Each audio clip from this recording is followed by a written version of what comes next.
ਵਾਹਿਗੁਰੂ ਜੀ ਕਾ ਖਾਲਸਾ ਵਾਹਿਗੁਰੂ ਜੀ ਕੀ ਵਾਹਿਗੁਰੂ ਜੀ ਕੀ ਫਤਿਹ। ਫਤਿਹ। ਸਨਮਾਨਯੋਗ ਗੁਰੂ ਸਵਾਰਿਓ, ਆਪ ਸਾਰਿਆਂ ਨੂੰ ਸਿੱਖ ਮਿਸ਼ਨਰੀ ਕਾਲਜ ਵੱਲੋਂ ਚੱਲ ਰਹੀ ਗੁਰਮਤਿ ਕਲਾਸ ਵਿੱਚ ਜੀ ਆਇਆਂ। ਸੋਮਵਾਰ ਸਵਾਲ ਜਵਾਬ ਦਾ ਦਿਨ ਹੁੰਦਾ ਹੈ। ਇਸ ਕਲਾਸ ਵਿੱਚ ਅਸੀਂ ਆਪ ਜੀ ਵੱਲੋਂ ਭੇਜੇ ਹੋਏ ਸਵਾਲਾਂ ਦੇ ਉੱਤਰ, ਸਵਾਲਾਂ ਦੇ ਜਵਾਬ ਪੈਨਲ ਮੈਂਬਰਸ ਵੱਲੋਂ ਦਿੱਤੇ ਜਾਂਦੇ ਹਨ। ਅੱਜ ਜੋ ਸਵਾਲ ਸਾਡੇ ਪਾਸ ਆਏ ਸਨ, ਉਹਨਾਂ ਦੀ ਜੋ ਵਿਚਾਰ, ਜੋ ਉੱਤਰ ਹਨ, ਜੋ ਜਵਾਬ ਹਨ, ਉਹ ਸਾਡੇ ਪੈਨਲ ਮੈਂਬਰਸ ਦੇਣਗੇ। ਇਹ ਜ਼ਿੰਮੇਵਾਰੀ ਸੈਸ਼ਨ ਦੀ ਸਵਾਲ ਜਵਾਬ ਦੀ ਸੇਵਾ ਵੀ ਰਾਜਾ ਸਿੰਘ ਜੀ ਕਰ ਰਹੇ ਹਨ। ਉਹਨਾਂ ਨੂੰ ਬੇਨਤੀ ਕਰ ਰਿਹਾ ਹਾਂ ਕਿ ਅੱਜ ਦਾ ਇਹ ਸੈਸ਼ਨ ਸਵਾਲ ਜਵਾਬ ਦਾ ਆਰੰਭ ਕਰਨ। ਵੀ ਰਾਜਾ ਸਿੰਘ ਜੀ। ਵਾਹਿਗੁਰੂ ਜੀ ਕਾ ਖਾਲਸਾ ਵਾਹਿਗੁਰੂ ਜੀ ਕੀ ਫਤਿਹ। ਕਿ ਓੰਕਾਰ ਸਤਨਾਮ ਕਰਤਾ ਪੁਰਖ ਨਿਰਭਉ ਨਿਰਵੈਰ ਅਕਾਲ ਮੂਰਤ ਅਜੂਨੀ ਸੈਭੰ ਗੁਰ ਪ੍ਰਸਾਦ। ਵਾਹਿਗੁਰੂ ਵਾਹਿਗੁਰੂ ਵਾਹਿਗੁਰੂ ਵਾਹਿਗੁਰੂ ਵਾਹਿਗੁਰੂ। ਵਾਹਿਗੁਰੂ ਜੀ ਕਾ ਖਾਲਸਾ ਵਾਹਿਗੁਰੂ ਜੀ ਕੀ ਫਤਿਹ। ਅੱਜ ਦੇ ਪ੍ਰੋਗਰਾਮ ਵਿੱਚ ਸਾਰੀ ਸੰਗਤ ਦਾ ਸਵਾਗਤ ਹੈ ਜੀ। ਤੋ ਸਾਧ ਸੰਗਤ ਜੀ, ਆਪ ਜੀ ਵੱਲੋਂ ਭੇਜੇ ਜੋ ਸਵਾਲ ਨੇ, ਉਹਨਾਂ ਦੇ ਉੱਤਰ ਲੈ ਕੇ ਪੈਨਲ ਹਾਜ਼ਰ ਹੈ ਜੀ। ਆਪ ਨੂੰ ਸਭ ਤੋਂ ਪਹਿਲਾਂ ਪੈਨਲ ਮੈਂਬਰ ਫਤਿਹ ਸਾਂਝੀ ਕਰਨਗੇ। ਵੀਰ ਤੇਜਿੰਦਰ ਸਿੰਘ ਜੀ, ਅਨਮਿਊਟ ਕਰ ਲਓ ਜੀ। ਤੁਸੀਂ ਕਰ ਦਿਆ ਕਰੋ। ਵਾਹਿਗੁਰੂ ਖਾਲਸਾ ਜੀ ਫਤਿਹ ਜੀ। ਵਾਹਿਗੁਰੂ ਖਾਲਸਾ ਵਾਹਿਗੁਰੂ ਜੀ ਕੀ ਫਤਿਹ। MP ਸਿੰਘ ਜੀ, ਵਾਹਿਗੁਰੂ ਜੀ ਕਾ ਖਾਲਸਾ ਵਾਹਿਗੁਰੂ ਜੀ ਕੀ ਫਤਿਹ। ਪ੍ਰਭ ਕੀਰਤਨ ਸਿੰਘ ਜੀ, ਵਾਹਿਗੁਰੂ ਜੀ ਕਾ ਖਾਲਸਾ ਵਾਹਿਗੁਰੂ ਜੀ ਕੀ ਫਤਿਹ। ਵੀਰ ਕਿੱਕਰ ਸਿੰਘ ਜੀ,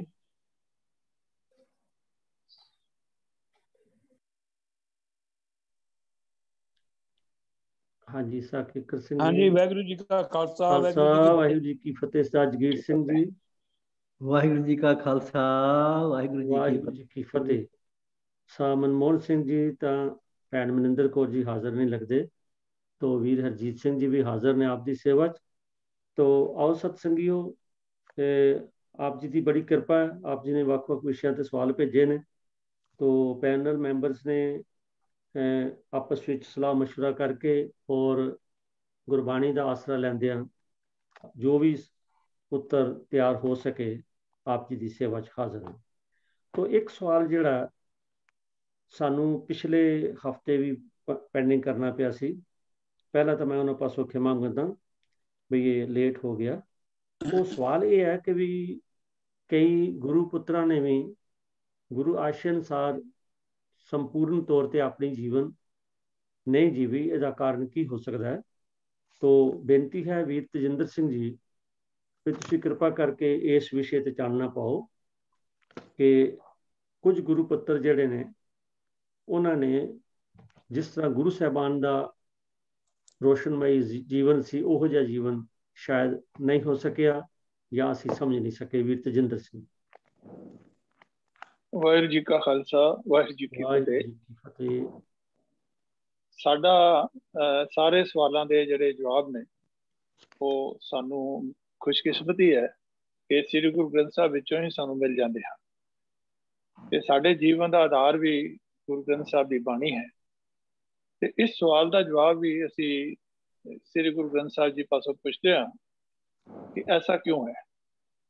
ਤੋਂ ਪਹਿਲਾਂ ਤਾਂ ਅਸੀਂ ਗੱਲ ਕਰੀਏ ਵੀ ਸਤਿਗੁਰੂ ਦਾ ਕੀ ਸਟੇਟਸ ਹੈ, ਸਤਿਗੁਰੂ ਦੇ ਅੰਦਰ ਕੀ ਦਇਆ ਦ੍ਰਿਸ਼ਟੀ ਹੈ, ਸਤਿਗੁਰੂ ਦਾ ਕੈਸਾ ਕਰੈਕਟਰ ਹੈ, ਔਰ ਕਿਸ ਤਰੀਕੇ ਨਾਲ ਉਹ ਸਾਰੇ ਜੀਵਨ ਨੂੰ ਵੇਖਦੇ ਹਨ, ਭਾਵੇਂ ਉਹਨਾਂ ਦੇ ਪਰਿਵਾਰ ਦੇ ਮੈਂਬਰ ਹਨ ਤੇ ਭਾਵੇਂ ਕੋਈ ਦੂਸਰੇ ਹਨ। ਤੋਂ ਸਭ ਤੋਂ ਪਹਿਲਾਂ ਅਸੀਂ ਦੇਖਦੇ ਹਾਂ ਕਿ ਜਿੱਥੇ ਤੱਕ ਪੁੱਤਰਾਂ ਦੀ ਗੱਲ ਕਹੀ ਗਈ ਹੈ, ਤੋਂ ਗੁਰੂਆਂ ਨੇ ਕਦੀ ਵੀ ਜਿਹੜਾ ਆਪਣਾ ਫੋਕਸ ਹੈ ਉਹ ਕੇਵਲ ਆਪਣੇ ਪਰਿਵਾਰਕ ਮੈਂਬਰ ਜਾਂ ਰਿਸ਼ਤੇਦਾਰਾਂ ਦੇ ਜਾਂ ਕੁਨਬਾ, ਜਿਹਨੂੰ ਅਸੀਂ ਕਹਿੰਦੇ ਹਾਂ, ਜਾਂ ਕੁਲ ਹੈ, ਉਸ ਦੇ ਨਾਲ ਸੰਬੰਧ ਕਰਕੇ ਜਿਹੜੀ ਹੈ ਗੁਰਬਾਣੀ, ਉਸ ਨੂੰ ਜਗਤ ਦੇ ਵਿੱਚ ਨਹੀਂ ਫੈਲਾਇਆ, ਸਚਾਰਾ ਹੋਣ ਦੀ ਜਿਹੜੀ ਗੱਲ ਗੁਰੂ ਸਾਹਿਬ ਨੇ ਕਹੀ ਹੈ ਉਹ ਹਰੇਕ ਪ੍ਰਾਣੀ ਮਾਤਰ ਵਾਸਤੇ, ਉਹ ਭਾਵੇਂ ਕਿਸੇ ਵੀ ਦੇਸ਼ ਵਿੱਚ ਰਹਿੰਦਾ ਹੋਵੇ, ਕਿਸੇ ਵੀ ਭਾਸ਼ਾ ਨੂੰ ਬੋਲਦਾ ਹੋਵੇ, ਕਿਸੇ ਵੀ ਕੁਲ ਵਿੱਚ ਜਨਮਿਆ ਹੋਵੇ, ਕਿਸੇ ਵੀ ਸਥਾਨ ਤੇ ਜਨਮਿਆ ਹੋਵੇ, ਪੁਰਸ਼ ਹੋਵੇ, ਇਸਤਰੀ ਹੋਵੇ, ਬੱਚਾ ਹੋਵੇ, ਬੁੱਢਾ ਹੋਵੇ, ਉਹਨਾਂ ਸਾਰਿਆਂ ਵਾਸਤੇ ਇਹ ਸਾਂਝਾ ਉਪਦੇਸ਼ ਜਿਹੜਾ ਹੈ ਜਿਹੜੇ ਸੰਸਾਰ ਦੇ ਵਿੱਚ ਲੋਕ ਹਨ ਉਹਨਾਂ ਸਾਰਿਆਂ ਵਾਸਤੇ ਸਾਂਝਾ। ਦੂਸਰੀ ਗੱਲ ਕਿ ਗੁਰੂਆਂ ਦੇ ਸਤਿਗੁਰਾਂ ਦੇ ਸਾਹਮਣੇ ਜਿਹੜਾ ਹੈ, ਜਿਹੜੇ ਨਾਦੀ ਪੁੱਤਰ ਹੈ, ਇੱਕ ਬਿੰਦੀ ਪੁੱਤਰ ਹੈ। ਬਿੰਦੀ ਪੁੱਤਰ ਤੇ ਉਹ ਹੋ ਗਏ ਜਿਹੜੇ ਉਹਨਾਂ ਦੇ ਜਿਹੜੇ ਆਪਣੇ ਪੁੱਤਰ ਜਿਹੜੇ ਗ੍ਰਸਥ ਦੇ ਵਿੱਚ ਪੈਦਾ ਹੋਏ ਹਨ, ਔਰ ਦੂਸਰੇ ਹਨ ਨਾਦੀ ਪੁੱਤਰ ਜਿਨ੍ਹਾਂ ਨੇ ਸਤਿਗੁਰੂ ਦੇ ਨਾਦ ਨੂੰ, ਸ਼ਬਦ ਨੂੰ ਸੁਣਿਆ ਹੈ ਔਰ ਸੁਣ ਕਰਕੇ ਆਪਣੇ ਮਨ ਦੇ ਵਿੱਚ ਉਸ ਨੂੰ ਧਾਰਨ ਕੀਤਾ, ਉਸ ਅਨੁਸਾਰ ਆਪਣਾ ਜੀਵਨ ਬਣਾਇਆ। ਤੋ ਸਤਿਗੁਰ ਦੇ ਜਿਹੜੇ ਸੱਚੇ ਪੁੱਤਰ ਹਨ ਉਹ ਉਹੀ ਹਨ ਜਿਹੜੇ ਸਤਿਗੁਰ ਦੀ ਗੱਲ ਨੂੰ ਮੰਨਦੇ ਹਨ। ਤੋ ਸਿੱਖ ਦਾ ਔਰ ਗੁਰੂ ਦਾ ਸੰਬੰਧ ਜਿਹੜਾ ਹੈ ਉਹ ਗੁਰੂ ਨਾਨਕ ਪਾਤਸ਼ਾਹ ਨੇ ਹੀ ਸਿੱਧਾਂ ਦੇ ਨਾਲ ਬਹਿਸ ਕਰਦੇ ਆ, ਵਿਚਾਰ ਕਰਦੇ ਆ, ਗੋਸ਼ਟੀ ਕਰਦੇ ਆ, ਇਹ ਕਹੀ ਸੀਗੀ ਕਿ ਸ਼ਬਦ ਗੁਰੂ ਸੁਰਤ ਧੁਨ ਚੇਲਾ, ਕਿ ਮੇਰਾ ਜਿਹੜਾ ਸ਼ਬਦ ਹੈ ਜੋ ਮੇਰੇ ਸਤਿਗੁਰ ਨੇ ਮੈਨੂੰ ਬਖਸ਼ਿਸ਼ ਕੀਤਾ ਹੈ ਉਹ ਮੇਰਾ ਗੁਰੂ ਹੈ, ਤੇ ਜਿਹੜੀ ਮੇਰੀ ਸੁਰਤ ਹੈ ਉਹ ਮੈਂ ਉਸਦੇ ਚੇਲਾ। ਤੋ ਇੱਥੇ ਇਹ ਗੱਲ ਸਮਝਣ ਵਾਲੀ ਹੈ ਕਿ ਜਿਹੜੇ ਵੀ ਗੁਰੂ ਸਾਹਿਬ ਦੇ ਨਿਕਟਵਰਤੀ ਸਨ, ਉਹਨਾਂ ਦੇ ਰਿਸ਼ਤੇਦਾਰ ਸਨ ਜਾਂ ਪੁੱਤਰ ਸਨ, ਬਿੰਦੀ ਪੁੱਤਰ ਸਨ, ਜਿਨ੍ਹਾਂ ਨੇ ਉਹਨਾਂ ਦੀ ਗੱਲ ਨੂੰ ਮੰਨਿਆ ਹੈ ਉਹ ਪ੍ਰਵਾਨ ਚੜ ਗਏ, ਤੇ ਉਹਨਾਂ ਨੂੰ ਜਿਨ ਸੇਵਿਆ ਤਿਨ ਪਾਇਆ ਮਾਨ ਵਾਲੀ ਗੱਲ ਹੈ। ਉਹਨਾਂ ਨੂੰ ਗੁਰੂ ਸਾਹਿਬ ਦੇ ਘਰਾਂ ਵਿੱਚ ਸਥਾਨ ਮਿਲਿਆ, ਆਦਰ ਮਿਲਿਆ, ਸਤਿਕਾਰ ਮਿਲਿਆ। ਲੇਕਿਨ ਜਿਨ੍ਹਾਂ ਨੇ ਉਸ ਨੂੰ ਗੁਰੂ ਦੇ ਕੌਲ ਨੂੰ ਨਹੀਂ ਪਾਲਿਆ, ਉਹਨਾਂ ਦਾ ਜਿਹੜਾ ਜੀਵਨ ਹੈ ਉਹ ਇਸ ਤਰ੍ਹਾਂ ਹੀ ਰਿਹਾ ਕਿ ਜਿਵੇਂ ਅਸੀਂ ਕਹਿੰਦੇ ਹਾਂ, ਕਬੀਰ ਬਾਂਸ ਵਡਾਈ ਬੂਢਿਆ ਇਉਂ ਮਤ ਡੁਬੋ ਕੋਏ, ਚੰਦਨ ਕੇ ਨਿਕਟੇ ਬਸੇ ਬਾਂਸ ਸੁਗੰਧ ਨਾ ਹੋਏ, ਬਾਂਸ ਸੁਗੰਧ ਨਾ ਹੋਏ। ਤੋ ਇੱਥੇ ਬਾਂਸ ਦੀ ਐਗਜ਼ਾਮਪਲ ਦਿੱਤੀ ਹੈ ਕਿ ਕਬੀਰ ਬਾਂਸ ਦਾ ਬੂਟਾ ਉੱਚਾ ਲੰਮਾ ਮਾਨ ਵਿੱਚ ਡੁੱਬਿਆ ਹੋਇਆ ਹੈ, ਤੁਸੀਂ ਕੋਈ ਧਿਰ ਬਾਂਸ ਵਾਂਗ ਹੋਣੇ ਵਿੱਚ ਨਾ ਡੁੱਬ ਜਾਇਓ, ਕਿਉਂਕਿ ਬਾਂਸ ਭਾਵੇਂ ਚੰਦਨ ਦੇ ਨੇੜੇ ਵੀ ਉੱਗਿਆ ਹੋਇਆ ਹੋਵੇ, ਉਸ ਵਿੱਚ ਚੰਦਨ ਵਾਲੀ ਸੁਗੰਧੀ ਨਹੀਂ ਆਉਂਦੀ, ਇਸ ਕਰਕੇ ਕਿ ਉਹ ਆਪਣੀ ਆਕੜ ਵਿੱਚ ਹੈ, ਆਪਣੀ ਧਾਕੜ ਵਿੱਚ ਹੈ, ਤੇ ਉਹ ਕੋਈ ਵੀ ਚੀਜ਼ ਆਪਣੇ ਅੰਦਰ ਨਹੀਂ ਸਮਾਉਂਦਾ। ਜਿਹੜੇ ਸਤਿਗੁਰ ਦੇ ਕਈ ਜਿਹੜੇ ਐਸੇ ਜਿਨ੍ਹਾਂ ਦੀ ਪੁੱਤਰਾਂ ਦੀ ਗੱਲ ਕਹੀ ਗਈ ਹੈ ਕਿ ਉਹਨਾਂ ਨੂੰ ਗੁਰਗੱਦੀ ਨਹੀਂ ਮਿਲੀ ਜਾਂ ਉਹਨਾਂ ਨੂੰ ਮਾਨ ਸਨਮਾਨ ਨਹੀਂ ਮਿਲਿਆ, ਤੇ ਉਹਦਾ ਕਾਰਨ ਇਹ ਹੈ ਕਿ ਉਹਨਾਂ ਨੇ ਗੁਰੂ ਦੀ ਸਿੱਖਿਆ ਨੂੰ ਸੁਣਿਆ, ਇੱਕ ਪਾਸਿਓਂ ਕੰਨ ਦੇ ਸੁਣਿਆ, ਦੂਜੇ ਪਾਸੇ ਕੱਢ ਦਿੱਤਾ, ਲੇਕਿਨ ਜੀਵਨ ਉਹਨਾਂ ਨੇ ਗੁਰਮਤ ਅਨੁਸਾਰ, ਗੁਰੂ ਦੇ ਆਸ਼ੇ ਅਨੁਸਾਰ, ਸਤਿਗੁਰ ਦੇ ਆਸ਼ੇ ਅਨੁਸਾਰ ਨਹੀਂ ਬਣਾਇਆ। ਤੇ ਬਾਂਸ ਵਿੱਚ ਵੀ ਇੱਕ ਪਾਸਿਓਂ ਜਿਹੜੀ ਫੂਕ ਵੱਜਦੀ ਹੈ, ਦੂਜੇ ਪਾਸੇ ਨਿਕਲ ਜਾਂਦਾ, ਤੇ ਉਹ ਕੋਈ ਵੀ ਚੰਦਨ ਜਿਹੜਾ, ਜਿਵੇਂ ਚੰਦਨ ਰੂਪੀ ਗੁਰੂ ਹੈ, ਗੁਰੂ ਦੇ ਜਿਹੜੇ ਕਹੀ ਹੋਈ ਸੁਗੰਧੀ ਜਿਹੜੀ ਹੈ ਉਹ ਉਹਨਾਂ ਦੇ ਜੀਵਨ ਨੂੰ ਸੁਗੰਧਿਤ ਨਹੀਂ ਕਰ ਸਕੀ, ਇਸ ਕਰਕੇ ਉਹ ਗੁਰੂ ਦੇ ਪਾਸੋਂ ਕੁਝ ਪ੍ਰਾਪਤ ਨਹੀਂ ਕਰ ਸਕੇ। ਲੇਕਿਨ ਅਸਲ ਵਿੱਚ ਕੀ ਹੈ, ਸਤਿਗੁਰ ਦਾ ਕਿਰਦਾਰ ਕੀ ਹੈ? ਸਤਿਗੁਰੂ ਮਹੱਲਾ ਚੌਥਾ ਗੌੜੀ ਦੀ ਵਾਰ ਦੇ ਵਿੱਚ ਸਤਿਗੁਰ ਫਰਮਾਉਂਦੇ ਹਨ, ਸਤਿਗੁਰ ਸਦਾ ਦਿਆਲ ਹੈ, ਜਿਸ ਨੂੰ ਦਇਆ ਸਦਾ ਹੋਏ, ਕਿ ਦਾਤਾ ਬਖਸ਼ਣ ਵਾਲਾ ਸਤਿਗੁਰ ਦਇਆ ਦਾ ਘਰ ਹੈ, ਉਸ ਦੇ ਹਿਰਦੇ ਵਿੱਚ ਸਦਾ ਸਾਰੇ ਜੀਵਾਂ ਵਾਸਤੇ ਦਇਆ ਹੈ। ਸਤਿਗੁਰ ਅੰਦਰੋਂ ਨਿਰਵੈਰ ਹੈ ਕਿ ਉਹ ਕਿਸੇ ਪੁੱਤਰ ਧੀ ਨੂੰ, ਇਸ ਕਰਕੇ ਉਹਨਾਂ ਨੇ ਜਿਹੜਾ ਹੈ ਗੁਰਗੱਦੀ ਨਹੀਂ ਦਿੱਤੀ ਕਿ ਉਹਨਾਂ ਨਾਲ ਕੋਈ ਵੈਰ ਸੀ, ਔਰ ਜਿਨ੍ਹਾਂ ਨੂੰ ਦਿੱਤੀ ਗੁਰ ਭਾਈ ਲਹਿਣਾ ਜੀ ਵਰਗਿਆਂ ਨੂੰ, ਉਹਨਾਂ ਦੇ ਨਾਲ ਕੋਈ ਉਹਨਾਂ ਦਾ ਕੋਈ ਖਾਸ ਪਿਆਰ ਸੀਗਾ। ਉਹਨਾਂ ਦਾ ਰਿਸ਼ਤਾ ਜਿਹੜਾ ਹੈ ਉਹ ਗੁਰੂ ਦੇ ਸਿੱਖ ਵਾਲਾ ਹੀ ਸੀਗਾ। ਜਿਨ ਸੇਵਿਆ ਤਿਨ ਪਾਇਆ ਮਾਨ, ਨਾਨਕ ਗਾਈਏ ਗੁਣੀ ਨਿਧਾਨ। ਤੋ ਸਤਿਗੁਰ ਅੰਦਰੋਂ ਨਿਰਵੈਰ ਹੈ, ਸਭ ਦੇਖੇ ਬ੍ਰਹਮ ਇੱਕ ਸੋਏ। ਸਤਿਗੁਰ ਦੇ ਹਿਰਦੇ ਵਿੱਚ ਕਿਸੇ ਨਾਲ ਵੈਰ ਨਹੀਂ, ਉਹ ਸਭ ਥਾਈਂ ਇੱਕ ਪ੍ਰਭੂ ਨੂੰ ਵੇਖ ਰਿਹਾ ਹੈ, ਇਸ ਲਈ ਉਹ ਵੈਰ ਕਿਸੇ ਦੇ ਨਾਲ ਨਹੀਂ ਕਰਦਾ।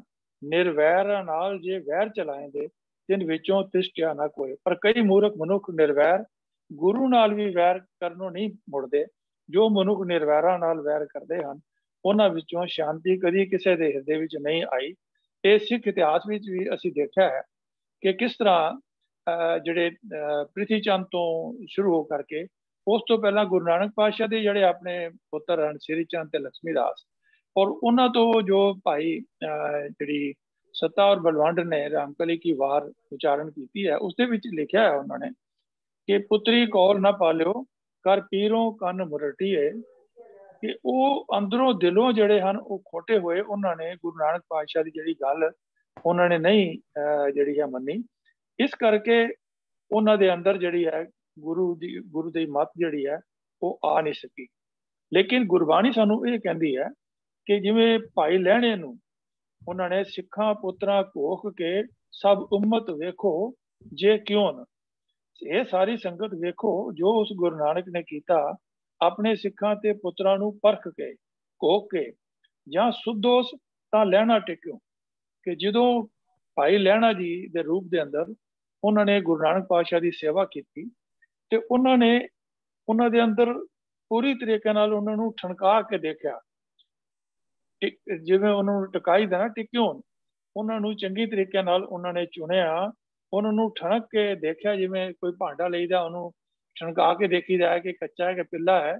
ਤੇ ਉਹਨਾਂ ਨੇ ਜਿਸੋਂ ਗੁਰੂ ਨਾਨਕ ਦੇਵ ਪਾਤਸ਼ਾਹ ਨੇ ਜਦੋਂ ਭਾਈ ਲਹਿਣਾ ਜੀ ਦੀ ਸੁਧਾਈ ਕੀਤੀ ਤਾਂ ਉਸ ਨੂੰ ਆਪਣੇ ਥਾਂ ਲਈ ਬਾਬਾ ਲਹਿਣਾ ਜੀ ਨੂੰ ਚੁਣਿਆ ਤੇ ਆਪਣਾ ਅੰਗ ਬਣਾ ਕਰਕੇ ਉਹਨਾਂ ਨੇ ਉੱਥੇ ਉਸ ਨੂੰ ਆਪਣੀ ਥਾਂ ਦੇ ਉੱਪਰ ਸਮਾ ਦਿੱਤਾ।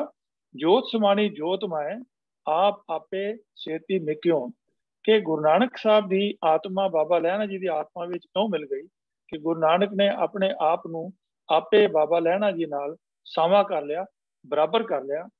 ਤੇ ਇੱਥੋਂ ਸਾਨੂੰ ਇਹ ਸੇਧ ਮਿਲਦੀ ਹੈ ਕਿ ਗੁਰੂ ਸਾਹਿਬ ਕਿਸੇ ਨਾਲ ਜਿਹੜਾ ਹੈ ਉਹ ਵਿਤਕਰਾ ਨਹੀਂ ਕਰਦੇ, ਜਿਹੜਾ ਪਰਖ ਦੇ ਵਿੱਚ ਪੂਰਾ ਉਤਰ ਗਿਆ।